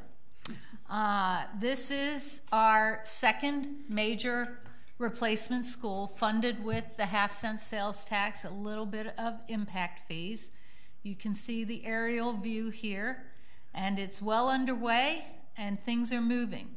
However, I do want to let the board know that this school is behind schedule. You know, we've talked about this when we came forward with the Deltona Middle Phase 1 plans. We talked about the challenge with so many of our projects, always shooting for that one magic day of the year called school opening. George Marks will have a challenging schedule, and Chisholm also has a challenging schedule. But we now are recognizing and acknowledging that it is behind. Our contractor here is HJ High, has done a number of projects. You're probably familiar with them, Mr. Persis. They did Ormond Beach Middle. Did a number of schools for us in our last building program. They are working very hard to catch up. We've gotten behind. There's a couple of different reasons why the project is behind. First and foremost, and you see this in the paper a lot, there is a problem out there with labor. The construction market has changed. There's a labor shortage. Skilled quality labor is problematic. Materials, availability, scheduling. I know you'll be surprised possibly to hear this, but believe it or not, Hurricane Michael impacted this school, as did the federal government shutdown. They lost some JLA approval time and experienced their own shortage caused by federal offices being closed and getting JLA approvals. The contractor has supplemented the existing plumber on site. We have a third plumber has been added since I did this slide. So, and that is just to supplement the existing workforce. We had some problems with roof decking. Those have been resolved. Window installation, that has now started. They're going in. So things are happening, but we are a little bit behind.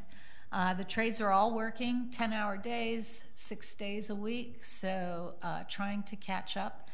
This will be one of those last-minute, work hard all summer projects. And I thought you might want to see the school's new logo. Yeah. That is the new Wildcat. I like that. And I don't know if you can tell, but on that east wall, you can see the wild. Yeah. I don't know if you can see it on your slide, but there's there's a paw print. Tell them who designed it. Did you design that? No. Who designed the new logo? logo? I'm sorry. Gotcha. Steve Hardock, who is a local teacher for us, is a local artist, pretty well-recognized artist, is working with us on this particular project. He worked directly with the school. We have a really cool area in the administration office when you enter where you're going to see this Wildcat. He's doing something different on this particular graphic. And Steve is also working with us on a mural in the administrative office. That's, I think, you know, with each of these schools, we try hard to do something that's recognizing what's unique in that community. Here, the artist community in New Smyrna is very well known, and Steve is a local legend, and so being able to work with him and do something that will be with this school, I think is neat. So. Yeah. He's an awesome guy. He is. I've worked with him for 3 years. So talented. Thank you, Ms. Morrissey. Great update. Things are moving along, and we're so happy about that.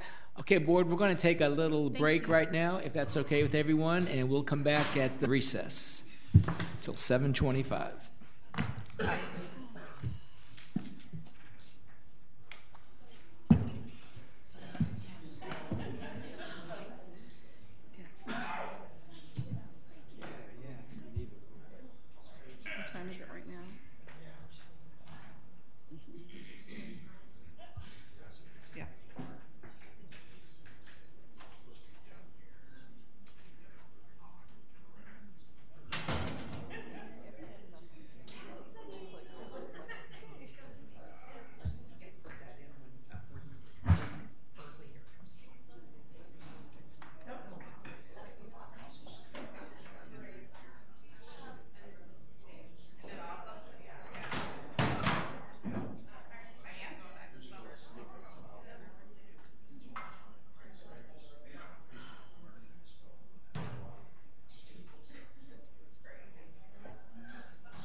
not going to join you? No, I won't be able to get up there with you guys this week. I'll be up there.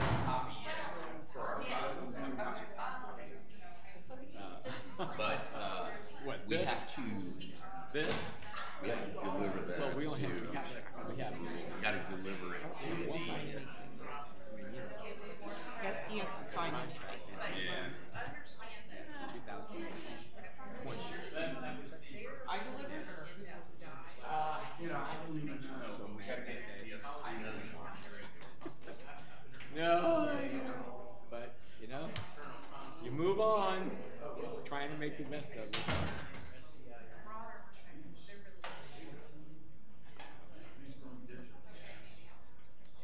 You guys are running through.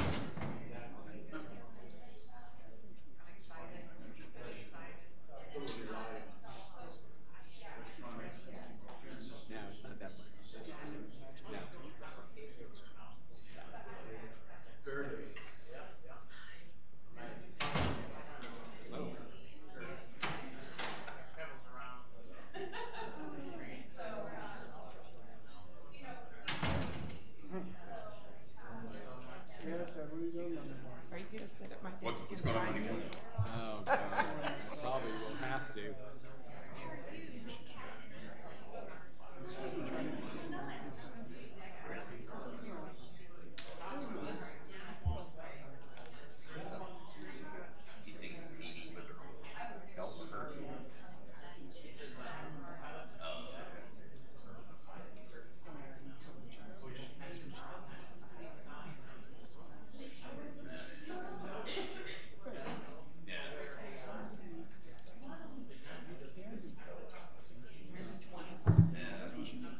Oh.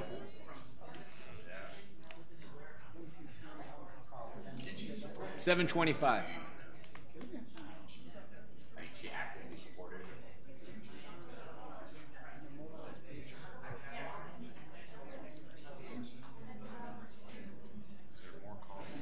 Yes.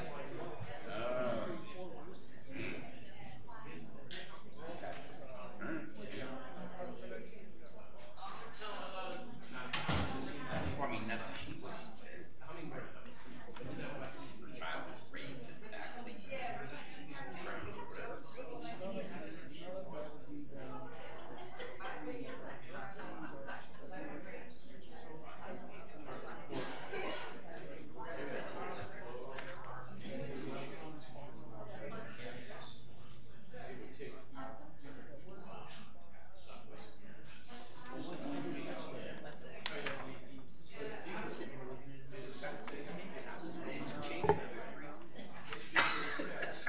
Ted, once every 12 or 13 years, whatever you say.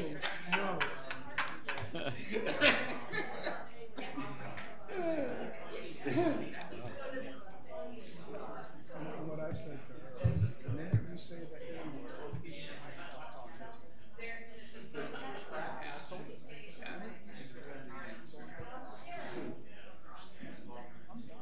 Yeah. I can't even give you my opinion. I just think,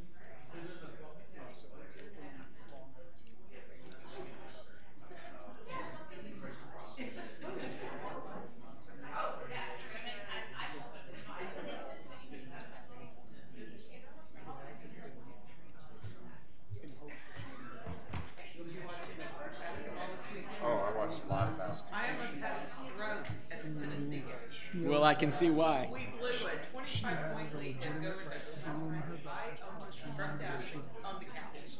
I said, if you guys lose that game. And no one wanted to be around because I probably said words that aren't even in the dictionary. It was bad.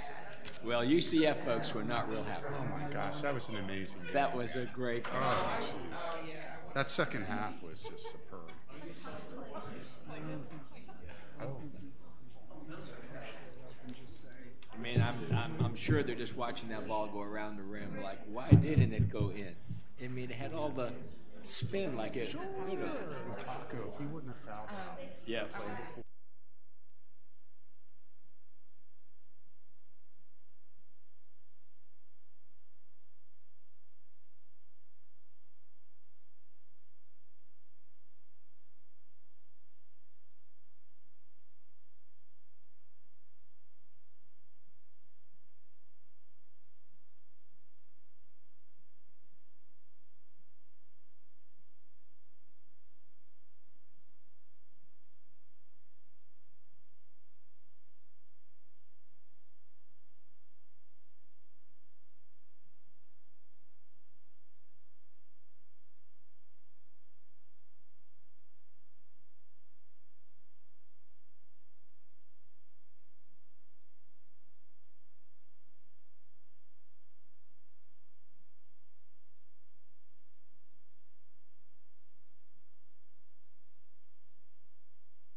reconvening our school board meeting.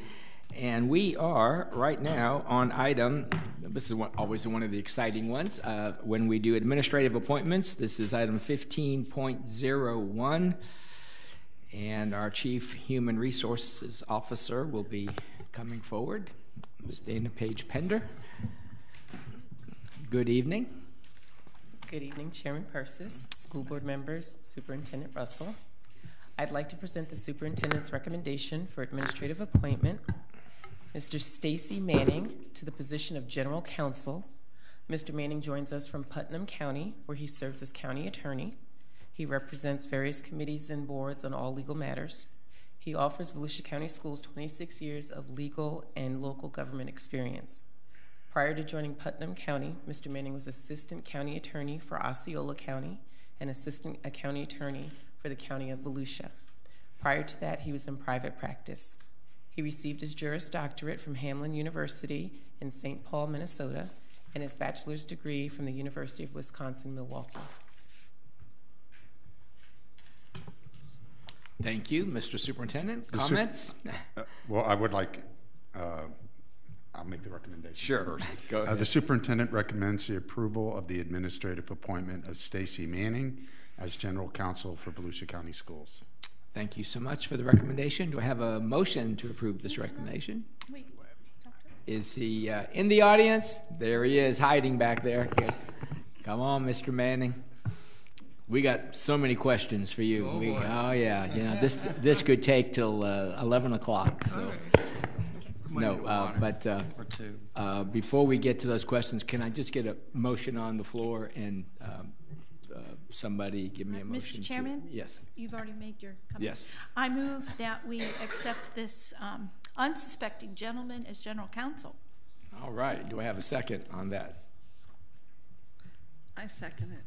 Thank you so much, Ms. Haynes. So we have a motion and a second, and now we can ask our questions and discuss and talk to this fine man. That's nice to see you. I just got to start off by saying we were on the same team for many years. I think, 2000, you were with the county 2006? Yeah, I think that's when I came on, yes. And I was there 2004 through 2012.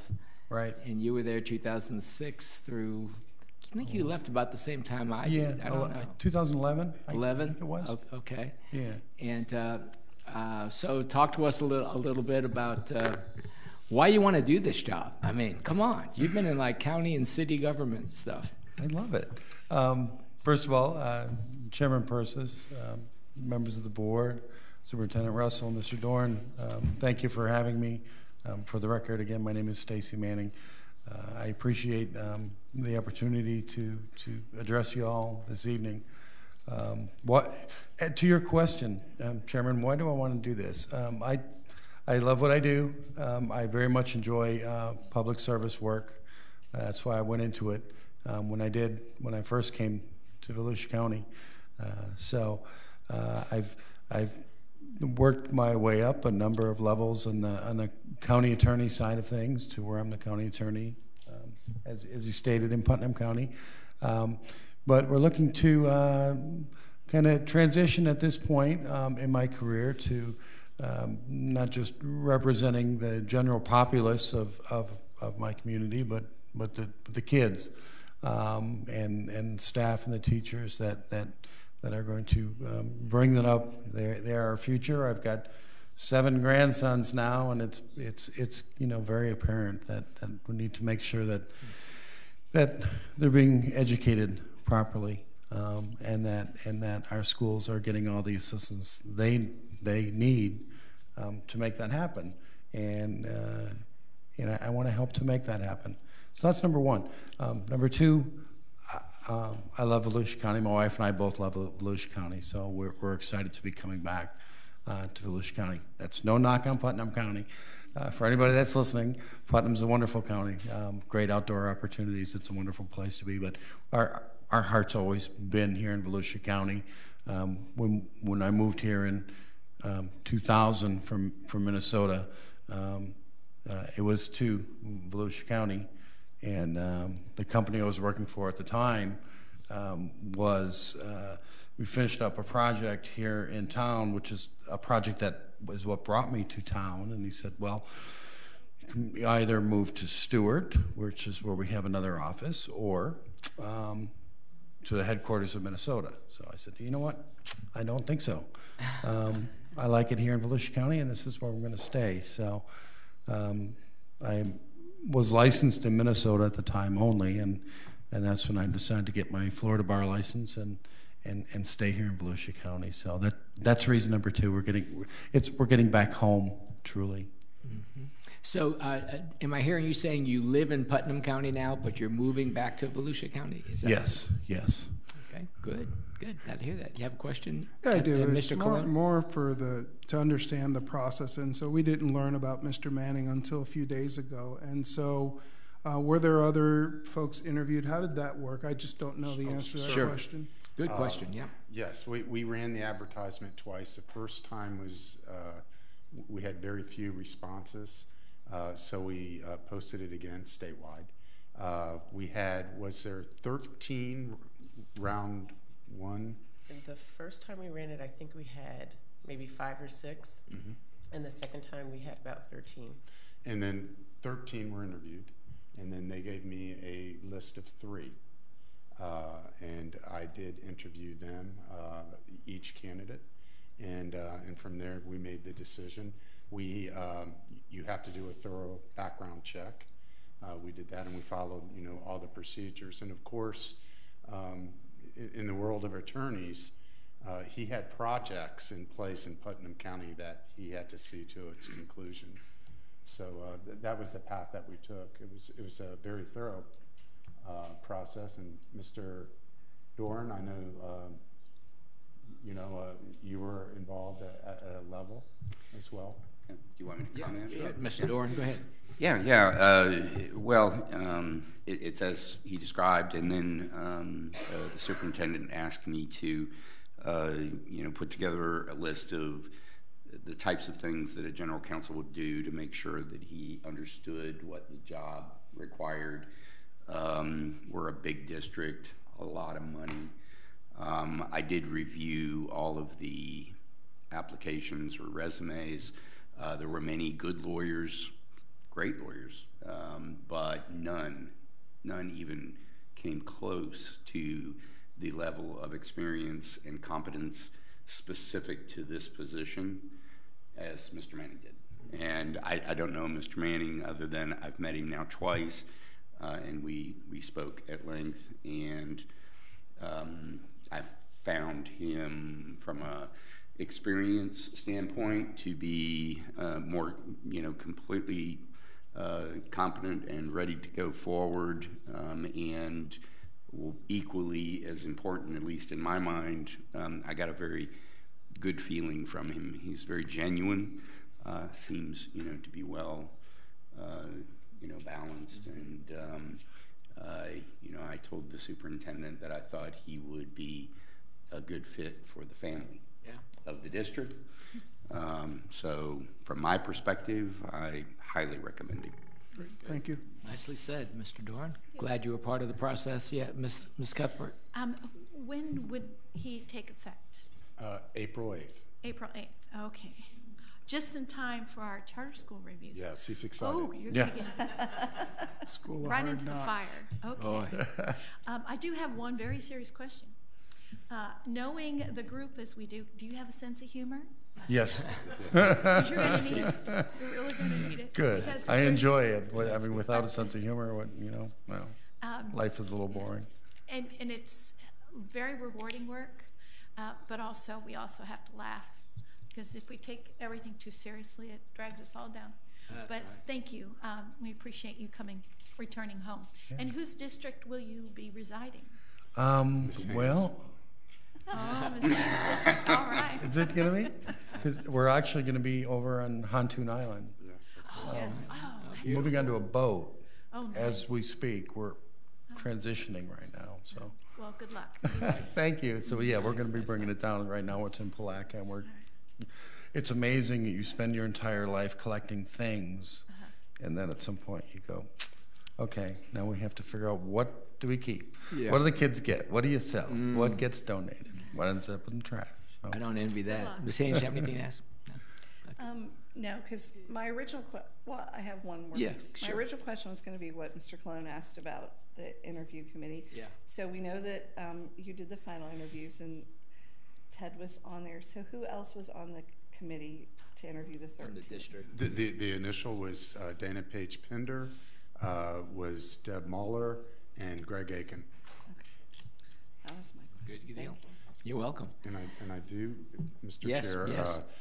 Mrs. Wright was sorry she wasn't here for this, but she did her own background checking. She has connections in Putnam. And she was going to make the comment that the mayor of Placa said that the school district is making an excellent choice. Oh, that's so Thank nice you. to That's hear. nice to Hill. I guess I'll have to, take him to Mr. breakfast. Hill out for. So I do dinner. have just a couple of other questions for you. Now this is important too. So just think before you answer this. Give this some serious thought. Are you a Viking fan or a Packer fan? And while you're contemplating that, there's no contemplation necessary. Okay, good. Okay, Are you second half?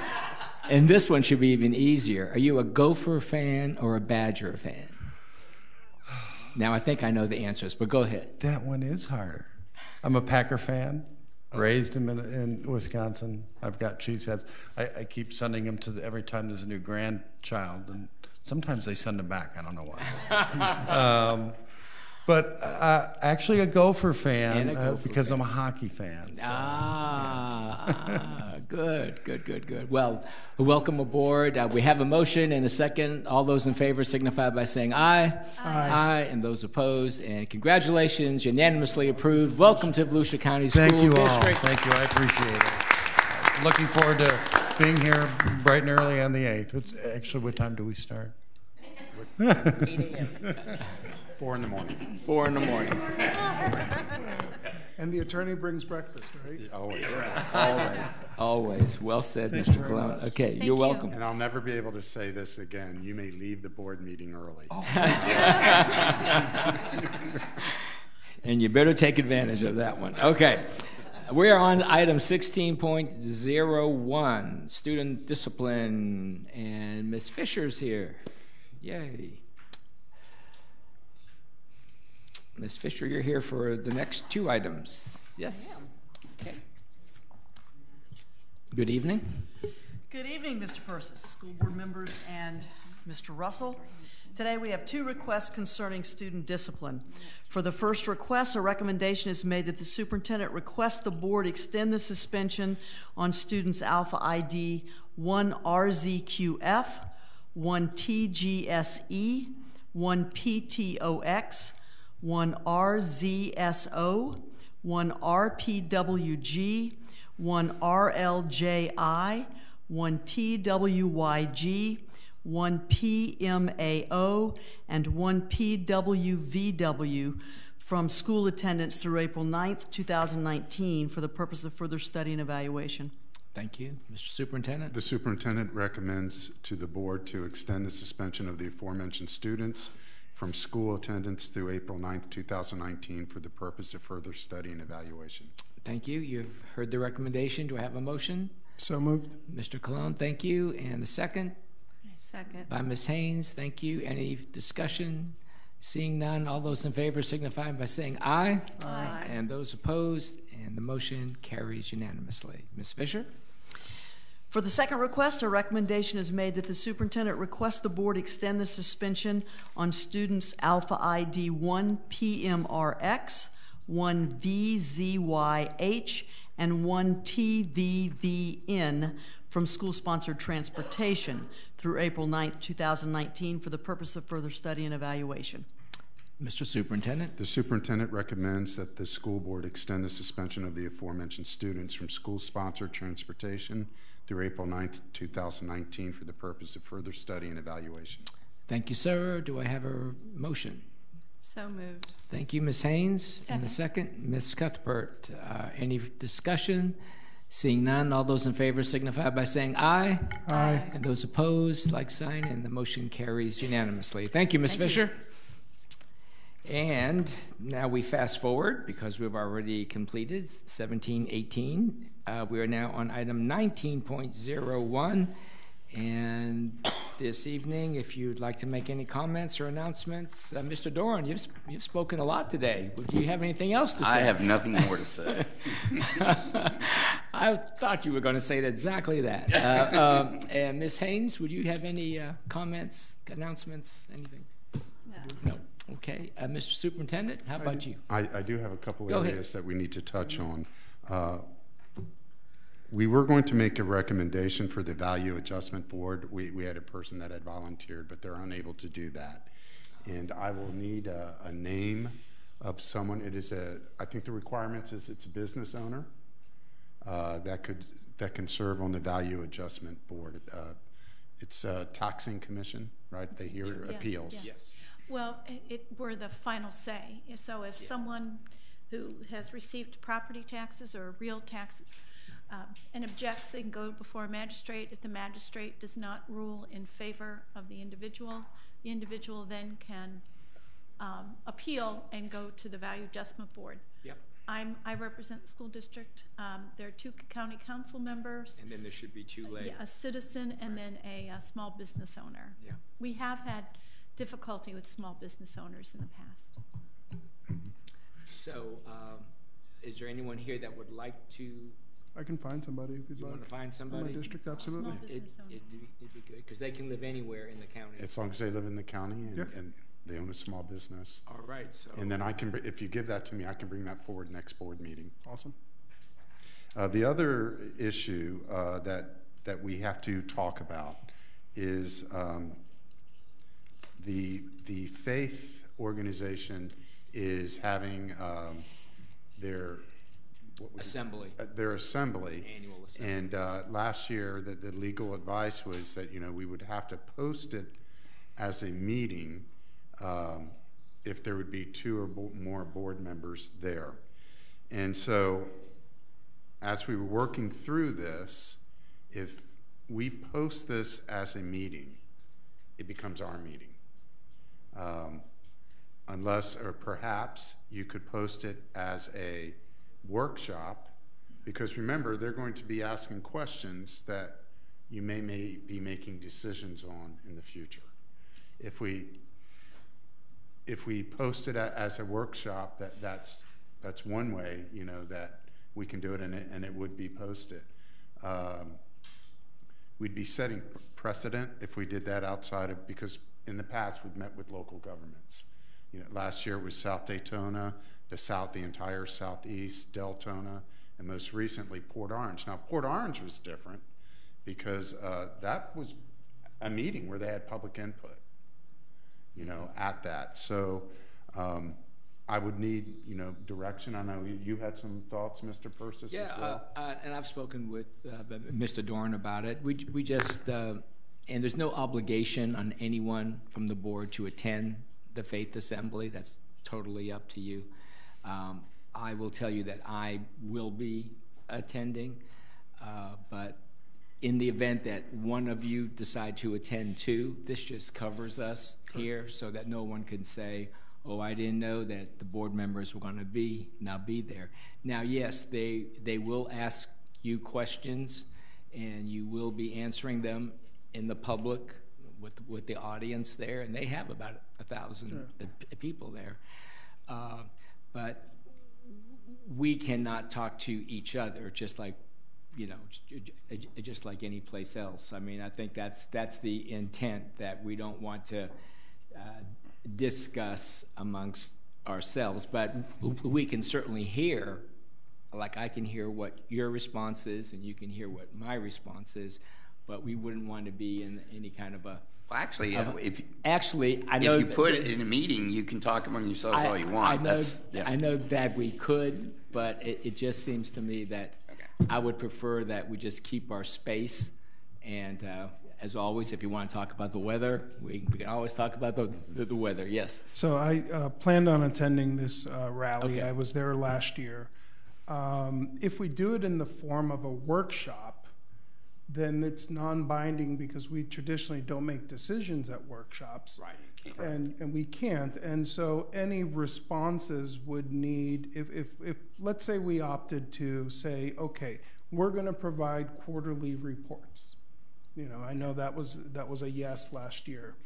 And that would then be, that decision, if that be the case, will then be ratified at a board meeting. But anything that's brought up there is more of a discussion. So that's number one. Mm-hmm. Number two, you know, this is a well-established organization who's been doing these faith rallies for a long time.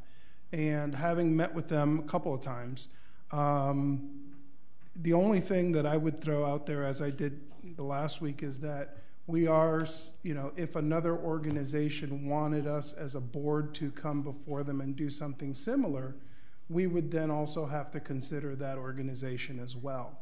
So we're certainly setting the possibility of setting ourselves up for, and again, this is a well-established, and I do support their cause, and I think that there may be an opportunity. I just wanted to get that off of, sure, you know, because that's something we really need to. Yes, Connie, yes, hi. If more than one board member attends, do I have to go and take minutes?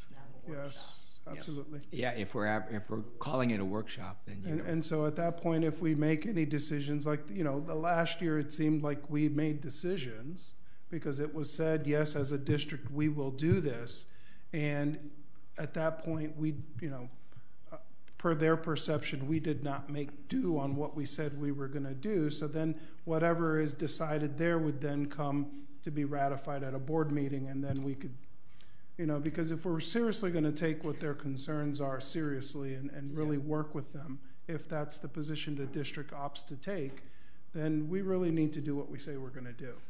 Yeah, and typically what they will do is, and I've been going to them for, you know, a long time, from the county council as well. They would say, will you go back to the board and ask the superintendent to do such and such, or, you know, will you give us your assurance that's what you're going to do? Of course, and again, it's just one board member saying that, so actually one board member can say, well, this is what the board's going to do, and they get that now, you know. So even though I may say, oh yeah, this is something I'm really in favor of, if the rest of you don't feel that way, it isn't going anywhere. So and don't blame the board. That's where then that ratification of whatever, you know, then it would be presented back to us, and we would ratify that decision as a board. And that way the board is making the decision whether the individual was present or not, then we're all making a decision with a quorum. Yeah, yeah. And I think Ms. Cuthbert, was it last year or 2 years ago that we said, well, Ms. Cuthbert's going to go and represent the board, and she was great. And we have no control over anything, from the microphone to the seats and everything. I know Ms. Hazel and I both felt that we were, and I hate to speak for her, but I felt under siege. Yeah, yeah. And it was a spectacle. I challenged the audience to mentor, to assist us. And from what Ms. Hazel said, we got one phone call. Well, I think we're doing it the right way this time. Yeah, I think so. Well, we'll find out. Find out. Meaning yes. we're posting it, and Mr. Dorn, you had a comment? Well, I just want to say on the record, because I don't want there to be any confusion about any of this, because this could very easily get very confused. Okay. But you know, I'm not. I understand the point that is being made, but I don't want to use the word ratification. Yeah. That implies that there's a decision that's later, you know, somehow put into a more formal position. There are no decisions that would be made by anyone. If you all attend, and we're going to even call it a workshop, it's just like a workshop. You all talk, you all express your opinions. You know, there's no decision being made. There's a lot of problems with that, not the least of which is you're not going to be receiving any input from the district, right, on these issues. So, you know, you're going to need that before you make any decisions. You're also probably not going to all be there. So, again, you wouldn't want to make decisions without getting input from any board member that wasn't there, right? And that's why I think the advantage is to bring back to the board. Bring back the ideas and whatever, and put them on an agenda if that's what you want to do and whatever. I just don't, they may be listening. I don't want to create any expectations that aren't going to be met. And I don't want you all to, confuse, what's going on. Great. Is that fair enough? Yeah, that's fair. That's excellent guidance for those who wish to be. So how do I actually record this for the minutes and things? I wonder if they recorded. Well, it doesn't have to be recorded electronically. As a matter of law, you can take minutes. So. I don't know any, he said, she said, or just hey, they. It's a yes no. It's very. Yeah, it's not you can just. conversation.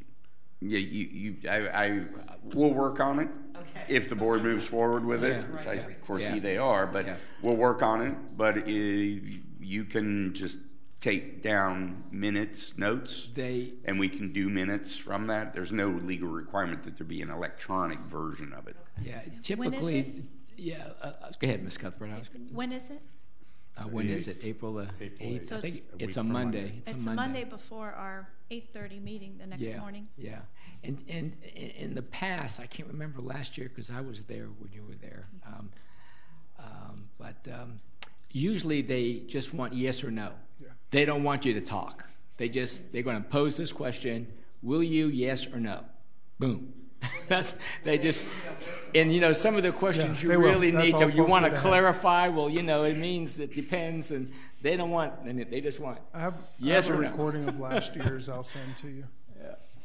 Yeah. All right, so then excuse me. You will post that? Is that what I'm hearing? Is that okay with everyone, that it be posted as a workshop? And then, again, no pressure to go to that. If you want to, you can. If you don't, it's fine, absolutely fine. Okay, thank you. Go ahead. That's all I have. Thank you. Oh, okay. Mr. Chair. All right, Mr. Colon, you have the floor. Yep. So the last time we met, I brought up at this time the amount of vacancies that we have, and I'm glad to see that we're up to 11 vacancies on our website. What moves, if any, have been made to get? Because we know of at least 84 positions right now, and so. I can see some of the schools in my district are posting their positions. That makes me very happy. But I think that we can move. There was a teacher who posted on one of the forums, and she said, I moved to the area mid-year, and I saw that all they had was full-time positions for the 3 positions at the time. And so that was, confirming to me that we are losing people because we don't have these posted. Have we made any moves to get them? I mean, we know we have at least 84. Yes. Ms. Pender will be posting these positions, and they'll be recurring until they're filled. Now, some of the positions, as you remember, of the 84, there's leave of absences and whatnot. Right. What she's also done is she sent notes, or postcard, I believe, to retirees, inviting them back, saying that if you would like to work part-time, much like our friend at Seabreeze does, an algebra teacher. So we have just sent those out as well to try to recruit. Mm-hmm. One thing to remember as we go into this job fair, at the end of this school year, those teachers that were hired after January are continued temporary. Okay, and so 9 times out of 10, the principal's going to rehire them, but it's going to look like a large migration of teachers are leaving us and they're going to be rehired. And that usually happens. They're invited to the job fair, and so their contract will continue, but it is going to look like a separation. You understand what yeah. So we're working on that angle. They're also working quite hard with the with job fairs. And I would like to say, in terms of EDEP, what we've heard, we have been posting on colleges. We have college students that work in our EDEP program. It fits their lifestyle, 15 hours a week. And we've been a part of... Explain EDEP. Extended day. Extended day. Gotcha. And so we've been doing that. We've also been that's part of our support job fairs when we hire for bus drivers and schoolway cafe, and then we've also notified paraprofessionals if they need additional hours as well. Yes, Ms. Cuthbert, yes. Following up on what you said, do we keep a policy of a certain ratio of teachers to children? The ratio should be about, I think Ms. Fisher has told me in the past that it's 20 to 1. Oh, well, she told us that she had 84 children, and there were 3 of them. Right. So they're short. That it is short. And you have to remember that the position that you're hiring for is a little over $9 an hour, and it's only for a couple hours a day. And that's why we try to encourage those that work in Schoolway Cafe if they need additional hours, and then also paraprofessionals. Yeah. Go ahead. We have to be cognizant of our wages. We're being outward by the community. I have a grandson who is he's a busser. He's making $9 an hour. I have a granddaughter who is going to be just working at Publix after school, $9.50 an hour. Right. We did include them in the last go round where we gave them a raise. We also gave those that were not a bus driver or in other units that received the bonus. Those employees that worked an extended day, that just worked an extended day, and they had been there, I think it was 6 months, they received a $350 bonus, plus this board decided to give a $150 bonus after each semester, you know, the fall semester, the spring semester, and if they worked during the summer as well, they got an additional $150 bonus. Where you get hurt if you're an extended day employee is, for instance, last week they didn't work. You know, so their next paycheck will only have 1 week instead of 2. You know, Ms. Pender. One of the things Ms. Pender. Paige Pender, I'm sorry. And I know it occurred before. I believe you were on the board at the time, but about 2 years ago, the state changed legislation for daycares, and they deemed that extended day was considered a daycare. So all of our extended day workers had to be rescreened through a DCF clearinghouse process. We paid for all of our current employees, but employees coming on board now have to go through this DCF process, which is $65 for the fingerprints, and then additional $25 for the drug screens. But in addition, if they lived out of state within the last 5 years, we have to contact each of those states for their child abuse and sex offender registry and send their names through and have the states write us back to say whether they are clear or not. And some of those states charge fees, which is an additional cost to the employees. So for a little more than, I think it's $9.36 is the starting salary for a group leader for a couple of hours a day, look at the cost of being hired across the state. Is there a way we can look at how our wages are in general, like our paraprofessionals, our front desk people who I call them our frontline hazard pay people. I don't know what the poverty level is. I think we need to look at it so we can justify an increase in our DCD, an increase in our funding, because as the largest employer in Volusia County, and because we're helping, I guess, the vicious circle of low pay, because we're not getting the funding to give decent raises and salaries, not like what our private industry can do in the county, but say, look at the number of people we hire who are so vital to the academic success and the safety and security of our students, but we can't pay them because we're not getting the funding or the discretionary funding to hire them. Is there a way that we can look at that, to present that to our legislators to say, you know, you're creating the problem? So keeping us in a very tenuous situation where we can't pay. And I know we typically pull that information, particularly around negotiation time, so I think we do have it for this year, and where we rank in comparison to other districts. So we do have some of that information pulled together already. So, thank you. So as the House and Senate keep doing their budgets, is there a way we can let all of our Volusia County legislators, House and Senate, be aware of what we pay and our limitations to our, and also in our contract, don't we have a year 2 and 3 little codicil on there to say, you know, if we don't get the funding, we can't give that full increase. I want them so much to be aware of how we're on a precipice. And if we're not uplifted, if they continue to take us for granted, oh, they'll be fine. They'll be fine. Oh, the school district has all this money. And Mr. Cologne addressed it as well earlier. I want them to be aware of our inability to pay like we should. When you have a person in a high school who sits at the front desk, who's in charge of the kids going by, who only makes $8-something an hour, that person can go to Publix and make almost a whole $1 an hour more. And we lose a lot of quality people that way. So if we can do a price index, look what Publix pays our teenagers and look what we have to pay our adults. Especially our paraprofessionals, our bus drivers are so valuable.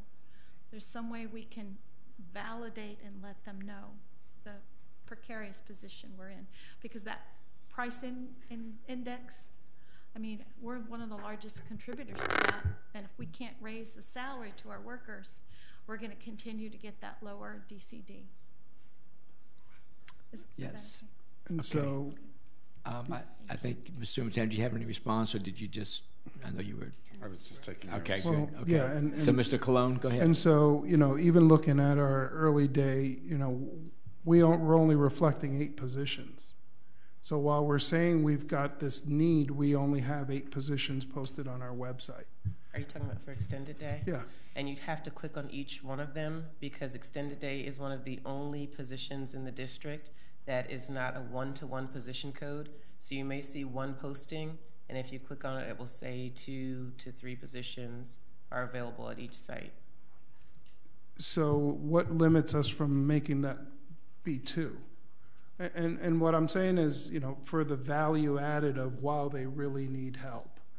You know, and again, I'm glad to see that the positions, you know, it looks like the maintenance department jumped on board. They've got a ton of positions in there now. And then what limits these positions? You know, why would a principal have to repost this every 5 days? We have them going. We have them. So it's a shift. It's a mind shift. Because typically the contract required, different contracts have different requirements. Ask Me and View Support were 5 days. Instructional was 2 days during certain times of the school year and 3 days during other times. Those were minimums.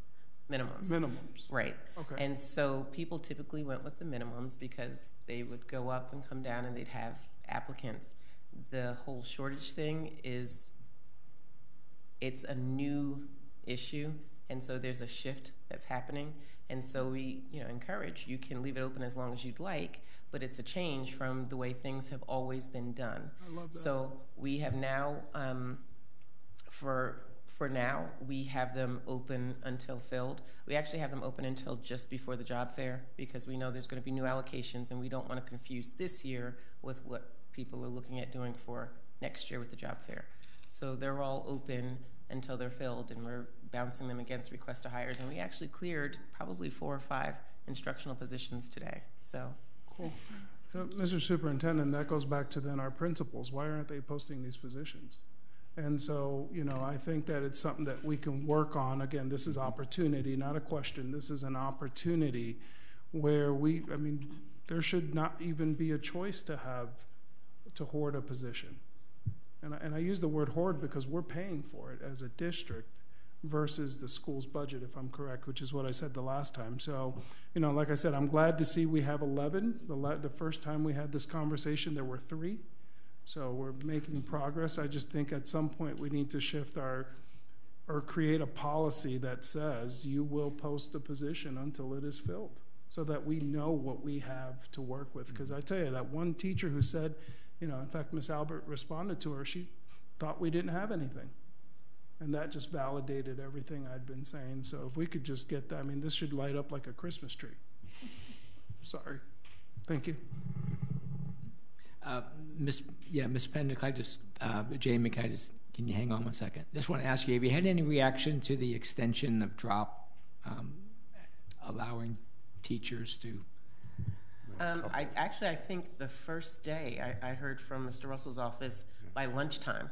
They already had their first form. Yes. I did have a couple of emails, so I know people are thinking about it. I had someone who was interested in doing it part-time, and that really is up to the principal, because if you fill one part-time, you've got to find someone else who's willing to work the other part-time position. So I know people are making decisions, and I've heard from retirement office that they've heard from people, because FRS is now asking that question. Yeah. So. It's a very important decision, though, on behalf of the applicant. Yes, Ms. Haynes. So I was going to ask about that, but you stated that we sent out a postcard to people that are already retired, asking if they're interested in coming back. So I bring back up the piece that with the email that went out about extending drop, it only went to the people that are currently in their 5th year. Yes. So having talked to people that are in years 1 through 4 out there right now, or those that are considering going into it, I have a strong feeling that if the state says 8 years, and now we're going to allow this 1 year's worth to go to 8 years, that we're not just why are we picking and choosing? I don't foresee a shortage going away anytime soon, and I feel that when if the state says 8 years is good for the whole state, and we've now allowed 1 year's worth, of teachers to make that decision, why can't we go ahead and make that decision now? And those people sitting in year 1 through 4 can already start planning instead of waiting. Next year, the year that the group that's currently in year 4 waits till next year to see if they get the email. Because then they'll be leaving, or they will have already made other plans thinking they're not going to get that option. And there are people that I think would even join now if they knew that they could have 8 years. And then we better know what's going to happen with our own workforce and where we're going to have shortages and things like that. And I know that, it's not a, set in stone requirement that if you sign up, you'll do the 8 years. Right. But it just gives us more, because I've heard from people that have joined in years 1 through 4 saying, well, how come this year's group that's in year 5 is getting that option and we're not getting that option? To extend, and I could be incorrect with the paperwork, but I think the extension happens in the 5th year, which is why that's the group we targeted. Well, and I understand that that's when it happens, that they can go on for the 3 more years.